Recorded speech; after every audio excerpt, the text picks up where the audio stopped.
Assalamualaikum warahmatullahi wabarakatuh. Alhamdulillah wassalatu wassalamu ala rasulillah wa ala alihi wa sahbihi wa man walah wa ba'du. Fa ya ibadallah usi nafsi wa iyyakum bitaqwallahi faqad fazal muttaqun fala tamutunna illa wa antum muslimun. Faqala ta'ala ya ayyuhalladzina amanu taqullaha haqqa tuqatih wa la tamutunna illa wa antum muslimun. Teman-teman sekalian, saudara-saudariku, alhamdulillah kembali kita diberikan nikmat oleh Allah Subhanahu wa taala. Yang paling besar adalah nikmat hidup sampai saat ini. Karena di antara saudara-saudari kita ada yang telah kembali kepada Allah Subhanahu wa taala, dan kita doakan semoga seluruhnya jika dia muslim diampuni dosa-dosanya oleh Allah Subhanahu wa taala, dan mudah-mudahan juga diberikan rahmat oleh Allah dan diterima semua amal salehnya. Untuk kita yang masih hidup, perbedaan aktivitas, profesi itu hanya muka dunia saja. Toh seluruhnya itu peluang untuk beramal saleh. Saya lihat sebagian teman-teman kemarin ada yang dilantik di dewan, ada yang sebagian lagi beraktivitas, ada yang ke Palu, ada yang ke beberapa tempat, ada yang berdagang, berbisnis. Itu hanya muka dunia saja gitu. Ya, pada akhirnya itu adalah peluang untuk beramal saleh. Jadi dimanapun kita beraktivitas, maka tenunlah kebaikan di situ, karena mungkin Allah berikan amanah di situ kita bisa berbuat baik, dan di situ surga yang bisa kita raih. Maka jangan sampai ketika Allah titipkan kita sia-siakan peluang itu, karena tidak semua orang bisa mendapati itu semua. Saya turut mendoakan apapun yang kita kerjakan semoga diberkahi oleh Allah Subhanahu wa taala. Teman-teman sekalian, hari ini saya spesial ingin berikan kesempatan untuk diskusi kita. Kita tanya jawab hari ini supaya lebih luas dan ada jeda dulu dari apa yang kita bahas dari tema-tema yang lalu, sehingga barangkali temanya bisa lebih meluas untuk diskusi, dan persoalan-persoalan yang kita hadapi mungkin bisa lebih banyak di-share dan diberikan solusinya berdasarkan pandangan Al-Quran dan Sunnah Rasulullah SAW. Sebelum kita buka untuk diskusi ini, tadi dibacakan Al-Fatihah. Saya sedikit saja ingin share dari tinjauan ilmu Al-Qurannya. Al-Fatihah itu satu surat yang sangat istimewa di dalam Al-Quran. Semua punya keistimewaan surah Al-Quran tanpa kecuali. An-Nur itu surah cahaya. Jadi kalau teman-teman ingin dibimbing oleh Allah punya cahaya dalam hidup, ya cahaya dalam berperilaku, bagaimana Allah membimbing kita supaya pandangan kita dapat bimbingan dari Allah, pendengaran dapat bimbingan. Itu ada 10 bimbingan utama di surah An-Nur. Ada cahaya di alam kubur, itu surah Al-Mulk. Orang yang biasa senang baca surah Al-Mulk, nanti itu diberikan cahaya ketika dia masuk di alam kuburnya. Silahkan kalau nggak percaya buktikan aja Al-Mulk, nanti saat masuk ke alam kubur akan terasa gitu. Kemudian ada lagi yang saat di hari kiamat, surah Al-Baqarah dengan Ali Imran. Al-Baqarah, Ali Imran itu spesial, dia bisa jadi pelindung saat ketegangan hisab. Ada yang suasana tegang, orang udah nggak peduli, yang penting pengen dihisab aja. Ya, nanti ada 7 golongan santai aja, tapi di tenda besar. Santai, ya, sab'atun yadhilluhumullahu fi dhillin yauma la dhilla illa dhilluh. Ada 7 golongan yang saat di hari kiamat tenang aja mendapat naungan Allah saat semua umumnya orang gelisah. 7 golongan ini ada al-imamul adil, imam yang adil. Ada kemudian yang paling indah itu rajulun, seorang laki-laki, atau syambun qalbuhu muta'alliqan bil masajid. Ada orang yang lekat dengan rumah Allah. Jadi pengennya tuh ke masjid, pengen baca Quran di masjid, pengen itikaf. Ada syabani yatahabbani fillah, 2 orang yang bersahabat karena Allah. Cari sahabat-sahabat yang dekat tuh bisa saling mengingatkan, itu bersahabat sampai ke surga nantinya. Ada hadisnya. Ya, misalnya yang perempuan akhwat dengan akhwat, yang laki-laki ngingetin, yuk bangun tahajud yuk, gitu kan? Yuk baca Al-Quran, ayo kita ke majlis ilmu. Terus kalau ada berbuat yang kurang diingatkan, itu nanti di akhirat disatukan bahkan sebelum dihisab. Santai. Nah, tapi itu tandanya besar. Keluar dari tenda itu mustahil, tapi ada 1 golongan yang bisa jalan-jalan saat hisab. Keluar dari tenda itu jalan aja. Dialah pecinta Al-Baqarah dan Ali Imran. Ahli Al-Baqarah dan Ali Imran. Hadisnya sahih di Al-Bukhari. Ka'annahuma ghamamatan. Orang yang sering baca, bukan spesifik hafal ya, ingat, bahkan baca. Dia mencintai Al-Baqarah, cinta Ali Imran, sebelum tidur dia baca. Dia telaah itu. Itu nanti keduanya menjadi pelindung. Ka'annahuma ghamamatan. Jadi saat lelah, penat, padat, panas, itu jadi pelindung di atas kepala ya. Nah, kalau anda punya bukunya Al-Imam An-Nawawi, namanya At-Tibyan fi Adab Hamalatil Quran. Jadi sebelum menulis Al-Arba'in 42 hadis, pernah dengar? Ada Riyadus Shalihin 1896 hadis. Beliau menulis namanya At-Tibyan fi Adab Hamalatil Quran. Bagaimana bercengkrama dengan Al-Quran. Ada petunjuknya. Nanti ada di halaman 52 terbitan Darun Nafais paling kanan pertengahan. Itu dikisahkan orang yang senang sebelum tidur baca Al-Baqarah. Saking senangnya di kebiasaan.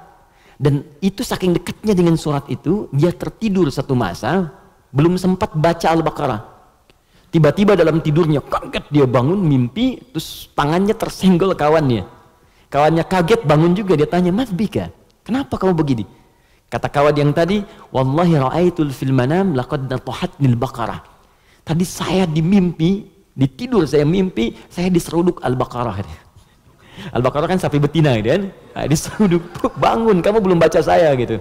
Nah, itu sampai begitunya gitu ya. Jadi kalau Allah sudah sayang dengan seorang hamba, terus dia dekat dengan Al-Quran, maka Al-Quran itu akan menjaga kita. Nah, Al-Fatihah dia spesial.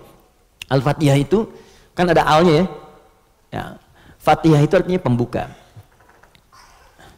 Oh, ini kelihatan? Belum saya tulis. Masya Allah, imannya kuat banget, belum ditulis udah kelihatan. Wah, luar biasa. Ya, semoga Allah ampuni dosa kita. Fatihah. Oke. Sini baik-baik, fokus. Fokus. Fatihah itu artinya pembuka, bukan sekedar pembuka, tapi pembuka semua ragam kebaikan. Semua jenis kebaikan.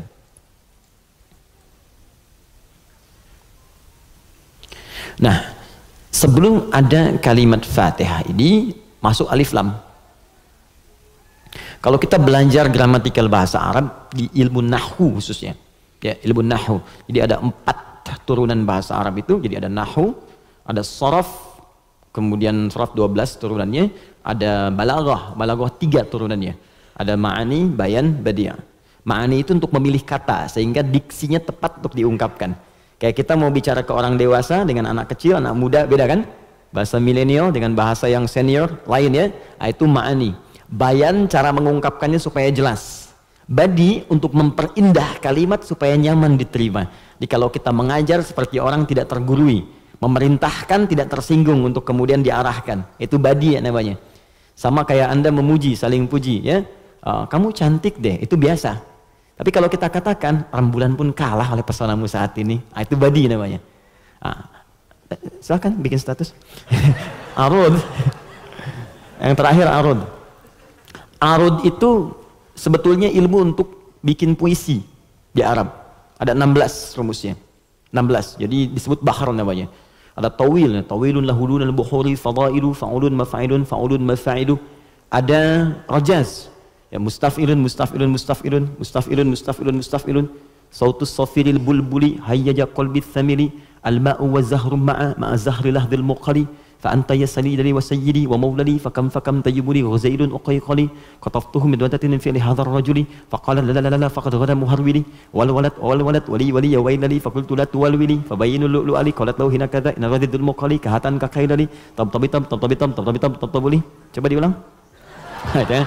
Itu orang Arab. Cuma nanti belakangan itu bisa jadi rumus untuk bisa membedakan cara baca Quran dengan cara bacaan di luar Quran. Bisa. Di puisi itu kan puisi Arab ada qasidah namanya. Ya, qasidah itu asalnya bukan yang pakai rebana, bukan. Ya, qasidah itu kalau puisi ada 7 bait disebut qasidah. Misal, rumusnya madid, mufa'alatun fa'ilatun tala'al badru 'alaina min thaniyatil wada'. Itu asalnya qasidah. Dari bait puisi rumusnya madid. Ya, tapi orang jahiliyah dulu pun saat masuk Islam itu nggak pernah baca Quran dengan langgam-langgam ini. Ya, pernah ada riwayat sampai Nabi misalnya imam baca Quran dengan madid. Ya, tala'al badru 'alaina wadduha wal laili idza saja. Kan enggak kan? Jadi sejahiliyah-jahiliyah mereka pun itu nggak pernah digunakan langgam ini untuk baca Al-Quran karena memang beda. Jadi kaidah makanya nggak bisa musik misalnya sekarang lagunya dipakai untuk baca Quran, itu nggak bisa. Karena beda, ya beda ininya, frekuensinya lain. Nggak ada kan imam baca sekarang iyyaka na'budu wa iyyaka nasta'in, nggak ada kan? Ya bisa sih bisa, cuman enggak gitu ya, kan nggak enak kedengarannya. Itu ilmunya arud namanya. Dan ini ilmu bisa digunakan untuk mengukur pahala yang diberikan oleh Allah. Nanti lain waktu kita bahas. Nah, Di ilmu nahwu ada al. Al ini punya dua arti secara umum. Satu disebut ta'rif, ma'rifat. Ma'rifat. Ma'rifat. Yaitu huruf yang ketika melekat pada kalimat menunjukkan sesuatu yang khusus, spesifik. Kalau di bahasa Inggris, the mungkin ya, artikel the. Car, mobil, umum. The car, yang ini nih, bukan yang lain. Pen, umum. The pen, yang ini, bukan yang lain. Nah, itu dalam bahasa Arab al namanya. Jadi kalau ada al, yang dimaksud yang ini, khusus, spesifik, bukan yang lain. Al pertama yang melekat pada Al-Fatihah, berfungsi ma'rifah, menunjukkan sesuatu yang khusus. Surah ini adalah surah pembuka yang sangat khusus, karena dia disusun khusus untuk membuka surah-surah dalam Al-Quran. Jelas? Semua ayat Quran itu baik, dan pembuka kebaikan di ayat-ayat Quran disebut dengan Al-Fatihah. Jadi kalau Anda belajar Al-Fatihah dengan baik, maka Anda akan temukan bahwa surah ini khusus ditempatkan membuka untuk semua untayan ayat-ayat Al-Quran. Yang kedua, al di sini kenapa disebut Al-Fatihah? Karena surah ini khusus ditempatkan untuk membuka bacaan dalam sholat. Jadi ketika kita mulai takbir, Allahu Akbar, rukun bacaan pertama dalam sholat itu Al-Fatihah.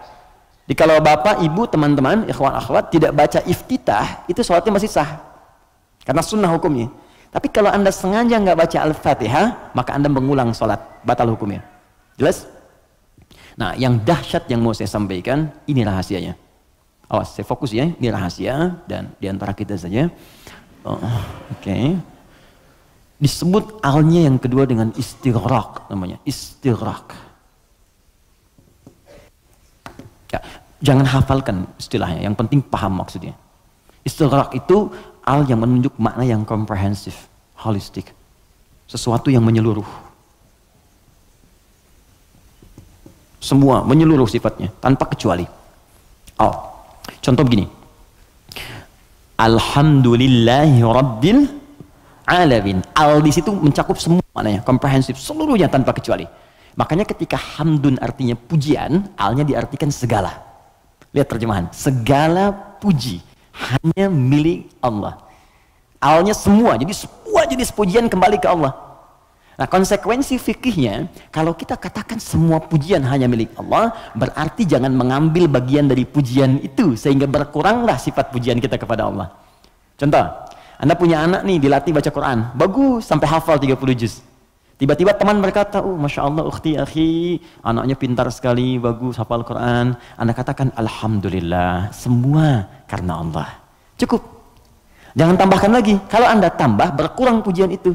Ya, saya juga berdoa sih, malam-malam saya doakan, terus saya latih juga, kirimkan pada guru yang baik, itu jadi wasilah. Nah, itu berkurang. Jelas ya? Anda sakit, kemudian ke rumah sakit, terus kaki sudah mulai agak baik, teman-teman nengok, gimana kondisinya bro? Ya, kawan bagaimana kondisinya? Alhamdulillah, sudah baik. Nah, kalau sudah alhamdulillah jangan ditambah. Ya, walaupun sedikit, ya, walaupun meskipun barangkali itu hilang semua. Karena ada al. Nah, sekarang masukkan ke sini. Tadi teman kita baca Al-Fatihah, fungsi yang kedua, dia nih. Istighraq menunjuk pada makna semua tanpa kecuali. Kalau digabungkan dengan makna ini rahasianya. Pembuka jenis kebaikan. Masuk al di sini. Maka surah Al-Fatihah, seluruh ayatnya, kalau dipelajari dengan benar dan diamalkan, dia akan membuka semua jenis kebaikan yang diharapkan dalam hidup.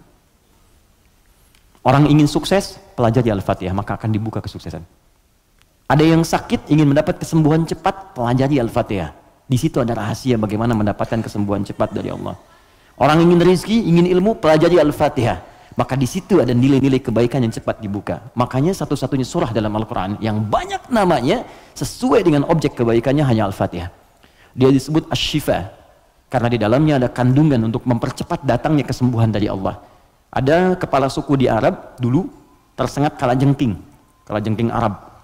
Racun masuk ke dalam sampai sekarat. Secara medis nggak bisa, semua angkat tangan.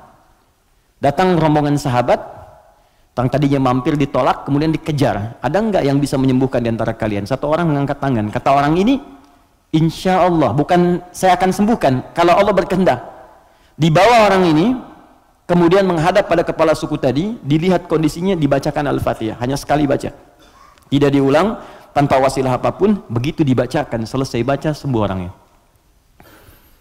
Dan ini pembuka semua jenis, makanya dalam setiap keadaan seringkali dibaca Al-Fatihah, Fatihah, Al-Fatihah. Tapi persoalannya, kok orang dulu bisa sekali baca sembuh, orang sekarang ratusan ribuan kali nggak sembuh-sembuh gitu. Persoalannya apa? Nah, rahasia Al-Fatihah ada di ayat kelimanya. Ini yang mau saya sampaikan, ini hadis qudsi di sini. Ya. Ayat kelima, yuk kalau kita hitung dari bismillah, bismillahirrahmanirrahim, alhamdulillahirabbil alamin, arrahmanirrahim, maliki yaumiddin. Kelima, iyyaka na'budu wa iyyaka nasta'in. Saya bacakan hadis qudsinya, ini yang mengiringi ayat ini saat diturunkan.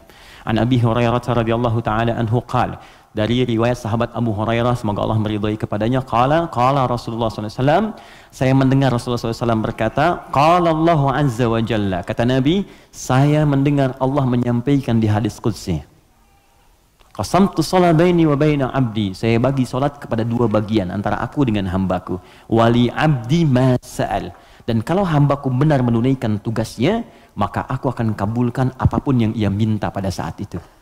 Nah, ketika menyebut kalimat salat, ternyata yang disebut Al-Fatihah. Idza qala al-'abdu, jika seorang hamba benar membaca alhamdulillahi rabbil alamin, qala Allahu azza wa jalla, maka Allah akan menjawab, hamadani 'abdi, hambaku sedang memujiku sekarang. Idza qala al-'abdu ar-rahmanir rahim, jika seorang hamba berkata ar-rahmanir rahim, qala Allahu azza wa jalla, Allah menjawab, asna alayya 'abdi, hambaku sedang menyanjungku sekarang. Idza qala al-'abdu maliki yaumiddin, jika hamba membaca maliki yaumiddin, qala Allahu azza wa jalla majjadani 'abdi, maka Allah langsung menjawab, hambaku sedang mengagungkanku sekarang. Gini, maksud kalimat ini di pembuka yang 4 ini, kata para ahli hadis, salah satunya ingin memberikan gambaran kepada kita bahwa setiap beraktivitas rasakan kita dipersaksikan oleh Allah. Itu poinnya.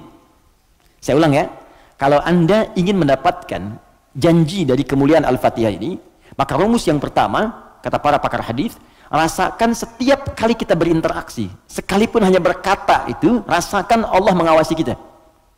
Itu yang disebut ihsan namanya. Apa namanya? Ihsan. Itu ada di hadis Muslim, nomor hadis yang ke-8, paling kiri sebelah atas. Hadis Muslim. Nomor hadis yang ke-8. Di Al-Arba'in, nomor hadis yang kedua. Riwayat Umar bin Khattab. Ihsan an ta'budallaha ka'annaka tarah fa illam takun tarahu fa innahu yarak. Perhatikan baik-baik. Anda jadikan, kata Nabi, ini rumus cepatnya, kalau semua hidup ingin dimudahkan oleh Allah, semua ingin dibuka kebaikannya, maka pertama jadikan semua aktivitas kita sebagai ibadah. Itu poinnya. Yuk teman-teman yang kerja, niatkan ibadah. Kalau Anda cuma kerja aja, jangankan Anda yang belum beriman pun kerja juga. Coba cek. Anda bisnis, dia bisnis. Bisnisnya sama dengan Anda. Anda kerja, dia kerja. Kerjanya sama dengan Anda. Di kantor yang sama, jamnya sama, pekerjaannya sama. Dia belum beriman, Anda beriman. Pertanyaan saya, yang membedakan iman Anda dengan dia yang belum beriman apa? Maka kata Nabi, mesti ada bedanya. Bedanya itu adalah, jadikan pekerjaan kita diniatkan ibadah. Itu poinnya. Makanya setiap pekerjaan kita itu pasti melekat doa di dalamnya. Untuk menjadikan pekerjaan jadi ibadah. Silahkan cek. Cuma dalam Islam ya, dan kita hormati yang lain. Oke, jangan mencela, jangan apapun, kita hormati, tapi kita yakini untuk menunjukkan Islam itu agama yang benar. Cuma dalam Islam yang seluruh aktivitasnya bersanding dengan doa. Dari bangun tidur sampai tidur lagi. Coba lihat. Bangun tidur kita ada doanya nggak? Ada. Cek. Yang lain tidak. Bangun tidur kita ada doa. Makan ada doanya? Ada. Minum? Ada. Berpakaian? Ada. Bahkan maaf ya, urusan ke toilet pun ada doanya. Bahkan kakinya diatur. Masuk toilet kaki kiri, keluar kanan. Beda dengan ke masjid. Masuk masjid kaki kanan, keluar kiri. Doa masuk keluar beda. Tuh, bekerja ada doanya. Even kita tidak tahu doanya pun, kata Nabi cukupkan dengan kalimat Bismillahirrahmanirrahim. Kullu amrin dzibalin la yubda'u fihi bi bismillahirrahmanirrahim fahuwa abtar. Setiap perbuatan baik yang tidak diiringkan kalimat Allah di dalamnya, minimal bismillahirrahmanirrahim. Paling singkat bismillah. Minum bismillah, makan bismillah, ya, bekerja bismillah. Itu kalau kita nggak ungkapkan itu mohon maaf, nilai ibadahnya hilang. Ya. Nah, apa manfaat menjadikan aktivitas kita ibadah? Di antara manfaatnya, kalau kita menjadikan itu ibadah dan kita merasa disertai, diawasi oleh Allah, maka mustahil Anda akan mengerjakan yang buruk dalam hidup. Mustahil. Ini ada minuman ditawarkan pada Anda. Dan Anda merasa saat akan minum ini, Allah mengawasi kita. Maka mustahil Anda akan menyentuh minuman yang tidak disukai oleh Allah. Mustahil. Demi Allah saya katakan. Nggak akan pernah Anda minum minuman yang dilarang, bahkan mengucapkan kalimat bismillah. Udah minum aja dulu whiskinya pakai bismillah biar dosanya kurang dikit ya. Nggak bisa. Mustahil. Nggak akan Anda sentuh. Pekerjaan juga begitu. Ya, kaki, tangan, teman-teman yang tugas di dewan nggak akan nyusun anggaran macam-macam. Kenapa? Karena merasa Allah lihat. Nggak mungkin Anda tanda tangan sesuatu sementara Anda merasa disaksikan Allah dan Anda tanda tangan pada yang buruk, mustahil. Oh, tapi kan fee-nya besar nih proyeknya. Allah menyaksikan kita. Atau saya istikharah dulu deh biar benar. Jelas ya? Nah, kalau kita merasa disaksikan Allah, kemudian kita berada di track yang benar untuk mengerjakan kebaikan, jadi dari mulai kepala sampai kaki itu semua baik. Melihat baik, karena takut begitu melihat yang salah, Allah lihat nih, malu. Mendengar baik, melangkah baik. Ketika kebaikan ini dijaga, maka terbukalah semua pintu kebaikan. Ini maksudnya. Maka ketika Anda jadikan ibadah, maka perhatikan kalimatnya. Idza qala al-'abdu, ketika hamba sampai pada kalimat iyyaka na'budu. Ya Allah, kepadamu saja, untukmu saja. Perhatikan cara menerjemahkannya. Kami beribadah. Maksudnya kami jadikan semua aktivitas kami sebagai ibadah hanya kepadamu saja. Salat kami hanya untukmu. Puasa kami hanya untukmu. Bekerja pun kami niatkan mendapat ridhamu. Tidur pun kami niatkan mendapat ridhamu. Makanya sebelum tidur kita ada doanya. Kan? Jika Anda benar mengucapkan kalimat ini, iyyaka na'budu, dan kita praktekkan dalam hidup, perhatikan. Wa iyyaka nasta'in. Ya Allah, saya seorang hamba yang pasti punya persoalan dan butuh pertolonganmu. Kalaupun saya punya masalah, pasti saya hanya akan minta kepadamu. Lihat jawabannya. Hadza baini wa baina abdi. Langsung dijawab oleh Allah tuntas. Ini perjanjian antara aku dengan hambaku. Wali abdi. Kalau hambaku benar komitmen dengan perkataannya, mengerjakan semua aktivitasnya sebagai ibadah kepadaku, masalah apapun yang dia minta, aku akan kabulkan. Hadis qudsi. Apapun yang dia minta, aku akan kabulkan. Bahkan ada orang yang belum minta sudah diberikan oleh Allah Subhanahu wa taala, bergantung pada level ibadah yang ia kerjakan. Semakin tinggi, semakin kuat. Nah, kalau Anda kumpulkan jumlah ibadah ini, ada sholat, ada puasa, Anda tingkatkan infak, baca Quran, semakin ditingkatkan semakin tinggi, maka kumpulan ibadah ini disebut takwa namanya. Apa namanya? Takwa. Karena itu ketika Quran menyebutkan kalimat takwa, pasti bersanding dengan ibadah. Coba lihat, sholat ibadah bukan? Kalimat sholat dibuka dengan takwa. Dzalikal kitabu la raiba fihi hudal lil muttaqin. Al-Baqarah ayat 2. Siapa orang takwa di sini? Ayat 3. Alladzina yu'minuna bil ghaib wa yuqimunas shalah. Oke, teman-teman, kita puasa. Puasa dibandingkan dengan takwa. Al-Baqarah ayat 183. Ya ayyuhalladzina amanu kutiba alaikumus syiyam kama kutiba alal ladzina min qablikum la'allakum tattaqun. Yang kemarin haji, semoga Allah terima hajinya. Yang umrah, semoga yang belum segera berangkat insyaallah ya. Yang gak cukup dengan amin, nabung, siapin schedule yang baik. Oke, sekarang lihat. Kita haji yang umrah itu muaranya takwa. Buka Quran surah kedua ayat 197, paling kanan sebelah atas. Al-hajju ashhurum ma'lumat faman farada fihinna al-hajja fala rafatha wala fusuqa wala jidala fil hajj wa ma taf'alu min khairin ya'lamhu Allah wa tazawwadu fa inna khairaz zadi taqwa. Semua takwa. Nah, rahasianya di sini. Kenapa kita diminta salat, puasa, zakat, takwa? Karena ternyata takwa itu wasilah untuk mencapai harapan yang kita inginkan. Buka Quran surah kelima ayat 35, paling kanan sebelah bawah di mushaf. Quran surah kelima Al-Ma'idah ayat 35. Saya kasih rumus cepat, setelah ini kita diskusi. Oke. Ya ayyuhalladzina amanu, hai orang-orang yang telah menyatakan dirinya beriman kepada Allah, ittaqullaha, tingkatkan takwamu kepada Allah. Tadi bentuknya ibadah. Jadi kalau sholat tingkatkan. Maksud ditingkatkan di sini dari yang fardu ke sunnah, gitu kan? Dia bukan menambah bilangan yang fardu. Oh, berarti besok aku subuh dari 2 jadi 4 gitu ya Ustaz. Ya, saya tambah dengan yang sunnah. Yo, yang belum duha, yang belum tahajud, tambah, naik ke atas. Ya, puasa tambah yang dari Senin tambah Kamis. Okay? Kamis, Senin, Kamis, puasa Ayyamul Bid 3 hari di pertengahan bulan. Tambah lagi misalnya Daud kalau kita mampu sesuai dengan kemampuan. Naik untuk apa? Teruskan ayatnya. Wabtaghu ilaihil wasilah. Takwa itu gunakan sebagai wasilah untuk meminta kepada Allah apa yang kau harapkan. Teman-teman mau minta apa? Sukses di karir? Nyaman di rumah tangga? Anak-anak sehat? Pintar? Hafal Quran? Kalau Anda punya permohonan tertentu kata Allah, maka sebelum memohon, cari dulu wasilah takwa. Beramal dulu. Dan niatkan amalan itu untuk mewujudkan apa yang ingin Anda mohonkan tadi. Itu rumus. Makanya banyak orang yang mengerjakan ibadah itu diisi dengan doa permohonan. Puncaknya sholat. Makanya sholat disebut sholat karena banyak doa di dalamnya. Coba lihat, waktu kita diminta sholat. Mu'adzan itu pengumumannya, kan itu membuat kalimat bukan cuma sholat. Saya tanya sebentar, yang pengen sukses boleh angkat tangan siapa? Oke. Ya, it's happening. Oke, yang pengen bahagia?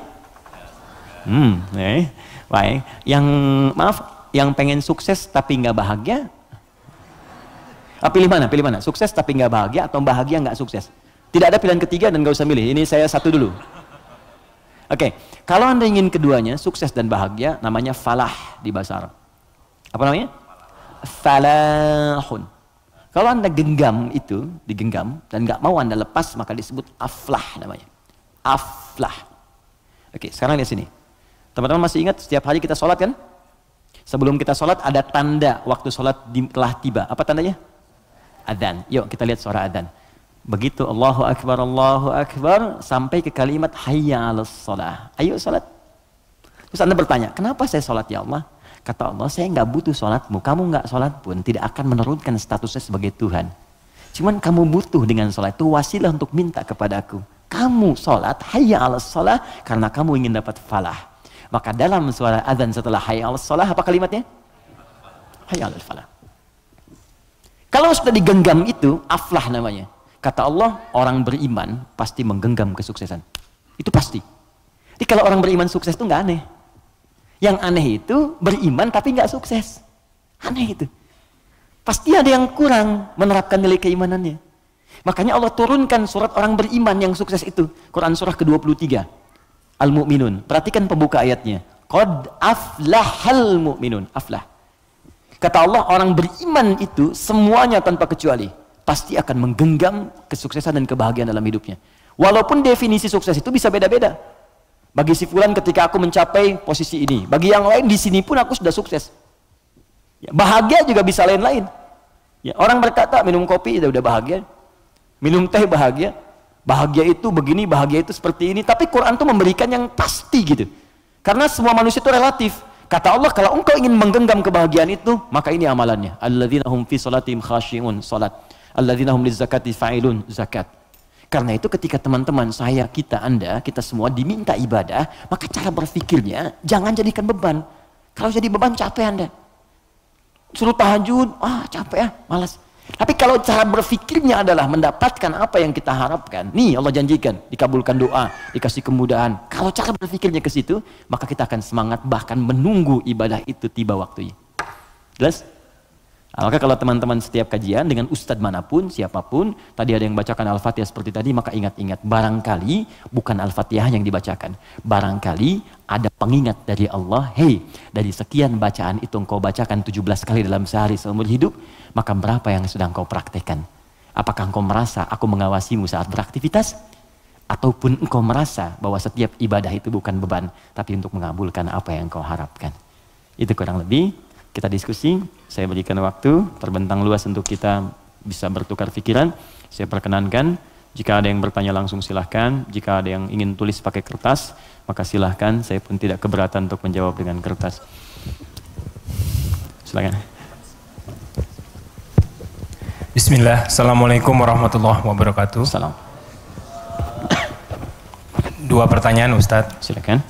Pertama terkait Al-Fatihah. Terkait? Surat Al-Fatihah. Oke. Saya ingin bertanya asbabul nuzulnya, kapan diturunkan, bagaimana ceritanya, itu yang pertama. Ya. Yang kedua, di padang mahsyar nanti. Saya membaca beberapa buku bahwa kehidupan di padang mahsyar nanti itu ada yang mengatakan 30.000 tahun, ada yang mengatakan 50.000 tahun. Bagaimana nasib kita itu? Tadi sempat Ustadz kutip sedikit.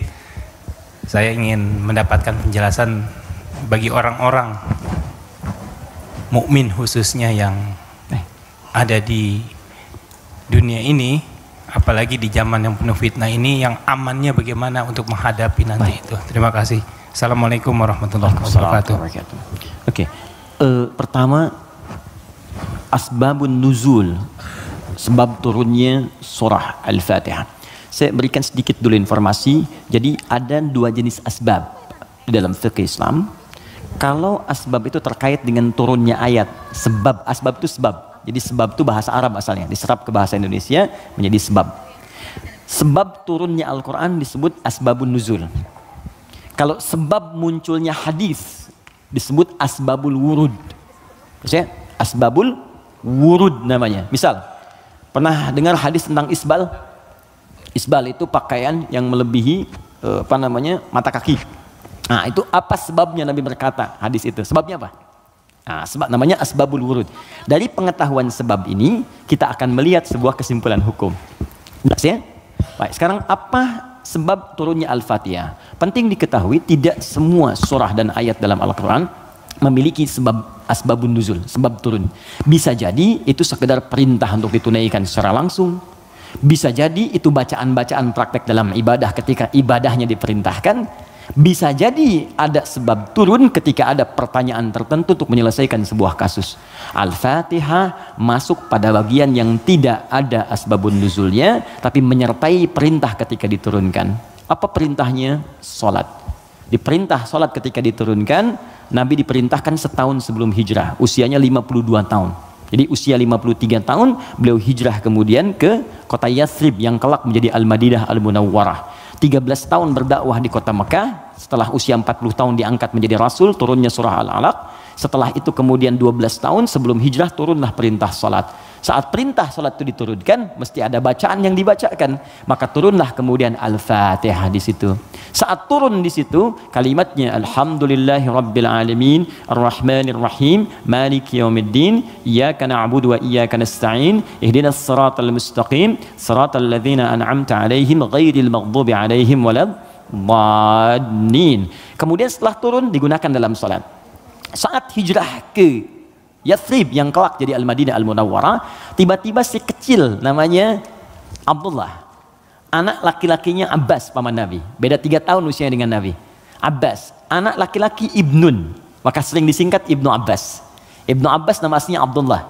Ingat teman-teman, saya berikan rumus sedikit ya. Kalau Anda belajar hadis menemukan kalimat Ibnu Omar, Ibnu Abbas, itu nama aslinya rata-rata Abdullah. Kenapa dihapuskan nama anaknya dan disebut kemudian nasab ke bapaknya? Untuk memberikan inspirasi kepada orang tua di masa datang bahwa begini cara mendidik anak seperti Nabi mengajarkannya. Jadi kalau anak itu kemudian beramal, orang tua dapat pahalanya. Ya, teman-teman kenal Ibu Umar bin Khattab? Bagus. Oke, baik. Belum ditulis dah kelihatan kenal Umar bin Khattab, luar biasa. Hari ini spesial. Gak apa-apa mas, saya selesaikan. Datang sendiri, ngajar sendiri, ngapus sendiri, ngapus sendiri. Jamaah tinggal nanya, lihat masuk surga, enak banget. Masya Allah, surga Firdaus lagi. Udah nggak apa, udah selesai. Ya. Mudah-mudahan antum ke surga juga. Insya Allah. Bercanda ya, mudah-mudahan nyata. Oke, fokus. Di sini, fokus baik-baik. Yuk. Tadi kita katakan Abdullah, misalnya Ibnun. Ibnun itu anak laki-laki, nggak pakai ini, nggak pakai kepala, gini. Ibnun. Disingkat jadi bin. Bin itu anak laki-laki. Ya. Dibuang ininya jadi bin, dipindahkan harakatnya ke sini. Jadi asalnya begini, Ibnun. Kasrah itu sesuatu yang pecah, kecil. Bunyinya lembut, i gitu. I ya, makanya perempuan seringkali menggunakan kasrah. anta tapi perempuan anti, ka perempuan ki. Jazakallah khair, semoga Allah berikan kepada anda pahala. Ka itu untuk laki-laki, jazakillah khair itu untuk perempuan. Awas ya akhwat, penting itu diketahui, karena saya pernah mengajar pakai batik, pakai peci, setelah selesai Ustaz terima kasih memberikan pengajaran jazakillah khair gitu ya. Saya masih pakai peci itu, ya nggak apa-apa lah gitu. Oke. Nah, ibnatun perempuan, ibnatun anak perempuan. Ini boleh kita hapuskan. Kalau kita hapus ini, yang depan ini, begini, ini dihapus, maka harokat ini pindah ke setelahnya. Geser. Ini ke sini jadi bi, ini ke sini jadi en, bin. Yes? Ini kita hapus, pindah harokat ini ke sini, di bi, ini ke sini geser. Bint. Ini bint, maka ini terbuka, jadi binti. Ingat? Aisyah binti Abu Bakar. Binti itu maksudnya anak perempuan. Makanya ada Isa bin Maryam. Loh kok bin Maryam? Betul, Isa anak laki-lakinya Maryam, karena Maryam nggak punya anak perempuan. Jelas ya? Nah, di ilmu hadis, kalau ada ayah bisa mendidik anak dengan baik, maka nanti sebagai penghargaan bagi orang tuanya, nama anaknya akan dihilangkan, tidak disebutkan, cukup binnya saja nama ayah disebutkan. Umar punya anak namanya Abdullah. Ketika Umar didik dengan baik, saya ini kan pejuang, saya ini bersama Nabi, saya harus punya anak yang jadi ahli fikih supaya meneruskan perjuangan saya. Bapaknya cukupkan di mana-mana Nabi, anaknya nanti meneruskan ilmunya Nabi. Maka didik oleh Umar. Kalau anda ke Madinah, ini Raudhah, ini masjid yang pertama awal-awal, sekarang karpetnya hijau semua. Kemudian di sini pintu Babus Salam, di sini makam Nabi, di sini mimbar. Ini pintu Baqi, di sini bab Jibril, pintu 46, bab Jibril. Nah, di sini ke awali, di sini ada Baqi, di sini rumah istrinya Nabi semua. Di depan pintu Jibril, bab Jibril. Ya, jadi kalau ada Sayyidah Aisyah, kemudian Sayyidah Zainab binti Jahsy, Saudah binti Zam'ah, semua istri Nabi tinggalnya di sini, depan ini persis. Kemudian di sini, ini ada Abu Ayyub Al-Ansari, Umar bikin rumah di sini. Bikin satu kamar untuk anaknya Abdullah, dihadapkan langsung ke tempat Nabi.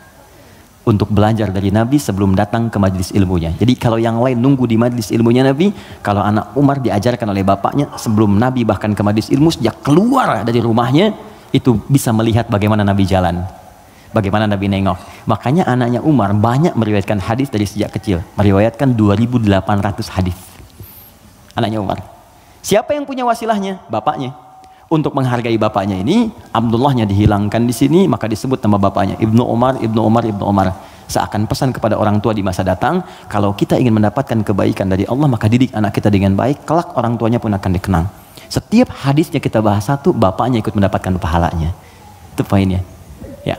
Nah, tadi Al-Fatihah itu tidak ada asbabun nuzulnya. Kemudian ketika sampai di Madinah, Ibnu Abbas, anaknya Abbas, ini persis sama juga. Abbas itu pengusaha, teman-teman. Pengusaha besar, sebelumnya terjebak dengan riba, dibebaskan oleh Nabi. Tinggalkan riba, kata Nabi, dibebaskan. Dan dahsyatnya ketika ribanya ditinggalkan, awal-awal kan turun tuh, setelah itu naik 2 kali lipat dari sebelumnya.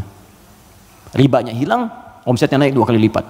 Nah, beliau sadar saya ini sibuk, tapi di balik kesibukannya, bayangkan loh, paman Nabi, kerabat Nabi, muslim, mukmin bersama Nabi di surga, sibuk berbisnis, tapi masih punya waktu untuk datang ke majlis Nabi. Setiap akhir pekan datang ke majlis Nabi ke Sufah, belajar. Karena itu ketika Nabi wafat, Abbas ini sudah mendapatkan 200 hadis. Bayangkan pebisnis hafal hadis 200, itu kan luar biasa. Kalau Quran gampang, hadis itu tak mudah, 200 hadis. Paman Nabi, keluarga Nabi, kerabat Nabi, sibuk, bisnis, kaya juga, masih hafal hadis. Antum siapa?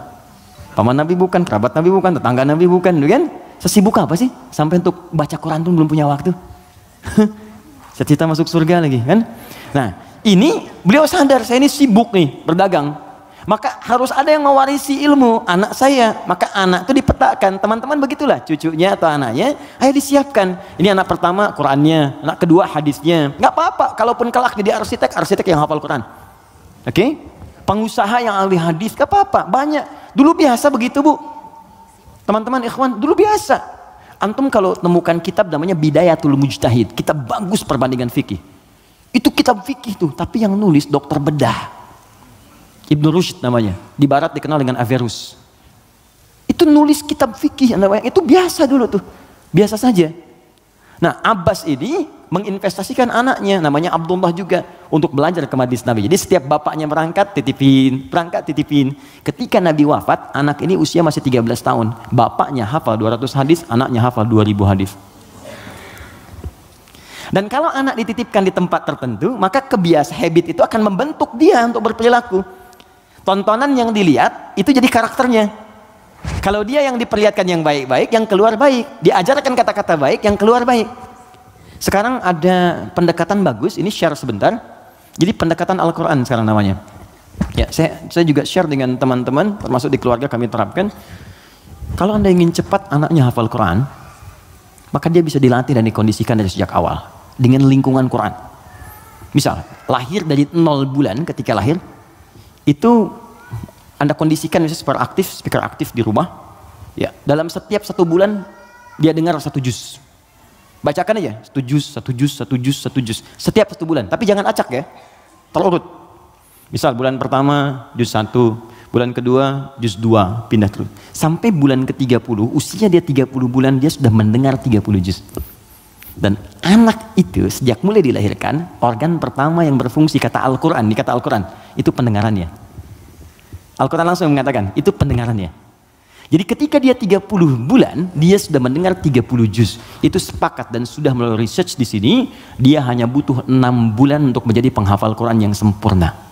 Di usia 3 tahun, sudah hafal Quran 30 juz. Ini yang diterapkan orang tuanya Fajar. Beliau pengen bacakan sendiri, begitu dikasih ASI, bacain 1 juz, 1 juz, 1 juz. Begitu usia 3 tahun, kalimat pertama yang keluar di lisannya adalah ayat-ayat Quran.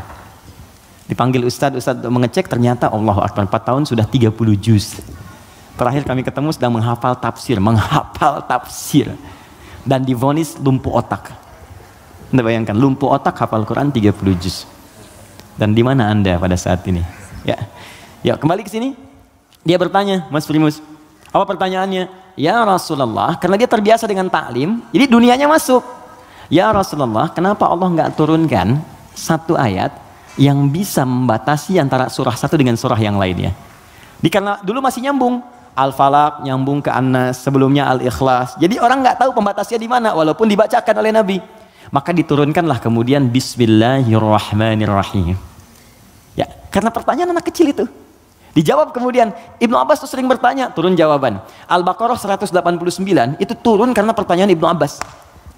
Ya Rasulullah, kok bulan bentuknya robah-robah, kemarin sabit, sekarang setengah, sekarang bulat betul, kenapa begini? Kenapa jadi ahillah turun? Yas'alunaka 'anil ahillah. Masya Allah, qul hiya mawaqitu lin-nasi wal hajj. Ibnu Abbas yang tanya, turunlah Bismillahirrahmanirrahim. Sejak turun Bismillahirrahmanirrahim itu, maka Nabi membaca Al-Fatihah dengan 3 cara. 1, dibaca penuh dengan bismillahnya, dijaharkan. Bismillahirrahmanirrahim. Alhamdulillahi rabbil alamin. Ar-Rahmanirrahim. Baca. Baik. Ada yang kadang Nabi bacanya sir, silent. Bismillahirrahmanirrahim. Alhamdulillahi rabbil alamin. Ar-Rahmanirrahim. Ada yang kembali ke awal tadi, nggak dibaca sama sekali. Alhamdulillahi rabbil alamin. Ar-Rahmanirrahim. Maliki yaumiddin. Maka dari sini riwayat tersebar, boleh dibaca. Ada yang keempat, rakaat pertama dibaca jahat kata Abu Hurairah, Bismillahirrahmanirrahim. Yang kedua nggak dibaca sama sekali. Ada 70 hadis jumlahnya. Maka disimpulkan oleh para ulama, cara membaca Al-Fatihah disepakati, dituliskan di mushaf Bismillahirrahmanirrahim. Bismillahnya bisa dibaca dengan 4 cara. Jahar, kencang, sir, silent, tidak dibaca sama sekali, dibaca rakaat pertama, selanjutnya tidak. Semua riwayat tersambung kepada Nabi dan tidak ada kaitan dengan ormas tertentu. Oke? Karena saya pernah tugas di Mekah 2010 menyambut jemaah haji. Begitu datang depan Masjidil Haram, Isya, imamnya Syekh Sudes. Ya, kan di situ mazhabnya Hambali, jadi disirkan. Bismillahirrahmanirrahim.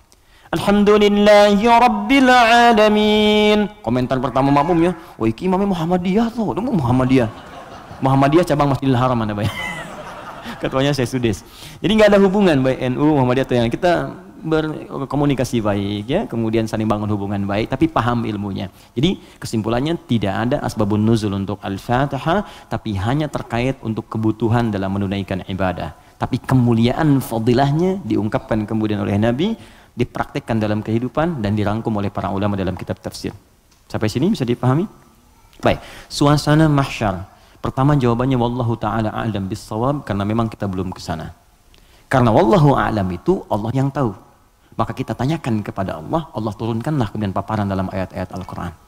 Baik. Tentang suasana itu diturunkan satu surah. Surah ke-75. Surah Al-Qiyamah. Persiapannya diturunkan surah Al-Waqi'ah. Surah ke-56. Waktu terjadinya diturunkan surah ke-31 ayat 34. Tentang kiamatnya, peristiwanya, persiapannya. Waktunya tidak diketahui. Dirahasiakan supaya kita semangat untuk beramal dalam persiapannya. Makanya kalau Nabi ditanya, kapan kiamat? Nabi balik tanya, persiapan kamu apa? Ya. Jawaban Nabi, jangan sibuk pikirkan kiamat. Sibuk pikirkan amalan dirimu untuk ke situ. Karena kiamat pun dirahasiakan oleh Allah supaya kita semangat untuk beribadah menyambut itu. Dan nggak akan ada umat Nabi Muhammad kemudian hidup saat kiamat, nggak ada. Semua akan diwafatkan yang soleh-soleh. Nggak akan mengalami itu. Nggak akan mengalami. Semua wafat. Maka turun Quran surah ke-31 ayat 34. Innallaha indahu ilmus sa'ah. Sungguh hanya milik Allah pengetahuan tentang waktu tepatnya terjadi kiamat. Sa'ah. Tuh, diksi Al-Quran itu indah sekali. Kiamat itu kan di Quran banyak. Malik yaumuddin kiamat. La uqsimu bil yaumil qiyamah, yaumul qiyamah, yaumul ba'ts, hari kebangkitan. Tapi ketika menunjuk waktu pakai sa'ah. Innallaha indahu ilmus sa'ah. Sa'ah itu kalau sekarang jam. Di jam itu ada menitnya? Ada. Ada detiknya? Ada. Bahkan sampai ke menit detiknya hanya Allah yang tahu. Di sini ada 5 hak prerogatif Allah. 5 yang tidak diketahui oleh siapapun, bahkan even itu malaikat. Makanya di hadis Muslim nomor hadis ke-8, malaikat bertanya pada Nabi, mata sa'ah, kapan terjadi kiamat? Kata Nabi, mal mas'ulu anha bi'a'lama minas sa'il. Yang ditanya tidak lebih tahu daripada yang bertanya. Anda kan yang dekat dengan Allah, Anda yang tahu. Nah, ini ingin menegaskan bahkan saya pun malaikat yang paling dekat dengan Allah nggak tahu kapan terjadinya. Apalagi dukun yang kemudian tiba-tiba ada di bumi. Ya? Ahli langit pun nggak tahu masa ahli bumi kemudian tiba-tiba bisa menerawang.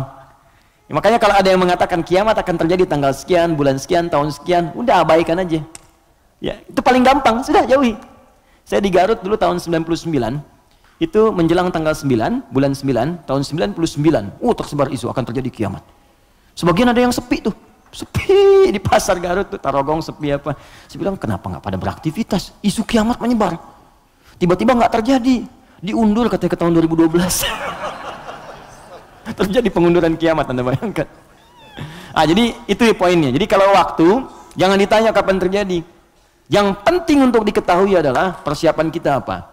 Dan paling dahsyat adalah jika terjadi perbuatan-perbuatan yang dengan perbuatan itu tanda-tanda kemudian kiamat itu semakin menuju dekat. Tapi dekat dalam pandangan Allah dengan kita berbeda. 1 hari bagi Allah hitungannya hari, bagi kita kan 1000 tahun. Ya kan? Bagi Allah dekat nih. Iqtarabatis sa'atu wan syaqqal qamar. Bulan telah terbelah, kiamat semakin dekat. Kiamat semakin dekat itu bukan saat Bang Deddy bikin sinetron. 15 abad yang lalu itu turun ayat, kiamat sudah dekat. Itu kalimat Quran. Kiamat sudah dekat 15 abad yang lalu. Cuman sudah 15 abad belum kejadian. Karena bagi Allah tuh gampang, tinggal 10 hari lagi, tinggal 7 hari lagi. Cuman sehari itu kan ribuan tahun. Jelas ya? Maka jangan dipikirkan waktunya. Tapi Nabi kemudian ditanya oleh malaikat, ma amaratuha, apa tanda-tandanya? Ya, idza talidal amatu rabbataha, jika sudah budak melahirkan tuannya, wa antaral khufatal arata, ya, jika seorang budak melahirkan tuannya, jika engkau melihat seorang penggembala bertelanjang kaki, telanjang dada, kemudian berlomba-lomba meninggikan bangunan, ya, budak melahirkan tuannya, itu ada yang menyebutkan suasana sudah mulai terbalik. Halal dianggap haram, haram dianggap halal, yang benar jadi salah, yang salah jadi benar, yang benar dibikin disertasi, dibikin tulisan ilmiah, ya, tiba-tiba dikalahkan oleh yang salah, gitu kan? Yang salah kemudian menyebar, jadi dianggap biasa. Jika sudah maksiat tingkat yang tinggi dianggap biasa, bukan yang rendah. Zina itu min sam'il mubiqat, 7 yang menyebabkan kehancuran, dosanya besar. Zina itu seperti pembunuhan, dosa besar. Makanya kalau ada yang menghalalkan dosa besar dianggap murtad, keluar dari Islam, dan dia harus bertobat. Makanya kita dorong dengan doa, diarahkan lagi, kan? Mungkin karena ketidaktahuannya, kan? Itu cara berpikirnya demikian. Saya tidak mengajarkan mencela, saya menjauhi itu.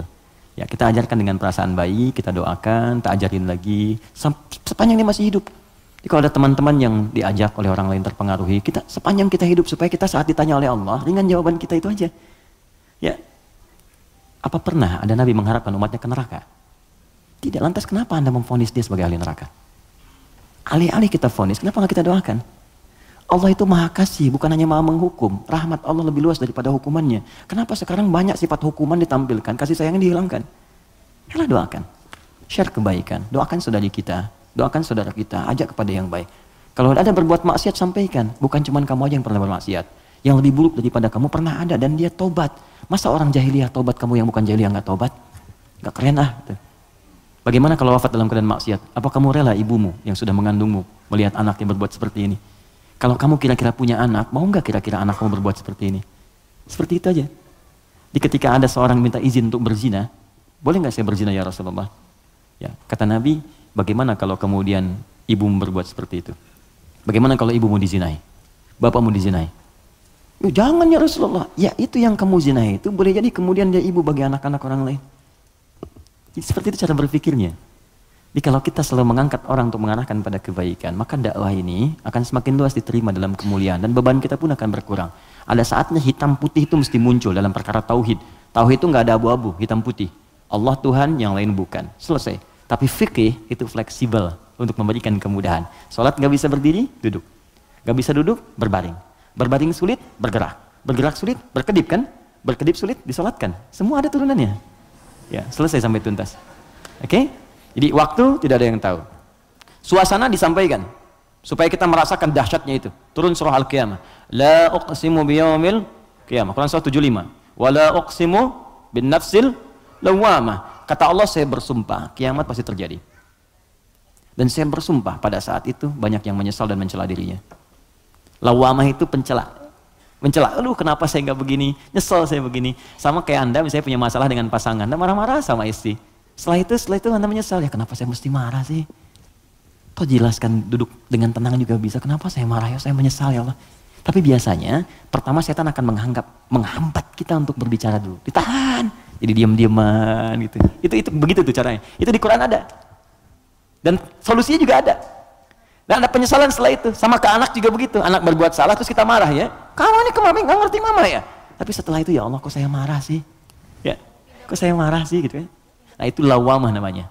Mencela diri pada sesuatu yang tidak seharusnya terjadi. Hari kiamat lebih banyak lagi. Kenapa dulu saya nggak sholat? Kenapa dulu saya nggak beriman? Kenapa dulu saya begini? Itu kiamat. Dan itu sudah bukan ranah kita lagi. Kata Allah, kalian yang beriman wafat dulu supaya nggak melihat hiruk pikuk orang. Udah. Biarkan mereka sibuk menyesali dengan apa yang telah mereka kerjakan. Karena kamu dakwahi, nggak mau beriman juga. Diberikan 5 kali sehari petunjuk dari bangun tidur sampai tidur lagi. Nih Allah nih, syahadatlah, ayo sholat, ayo beramal. Ini Allah nih, Allahu Akbar. Bahasa Arabnya. Ya, asyhadu an la ilaha illallah. Kan 5 kali kan? Dari bangun tidur sampai tidur lagi. Sepanjang hidup loh, setiap hari. Kurang apa lagi? Kurang apa lagi? Dan lafaz ini, kenapa disebut adzan? Apa artinya adzan?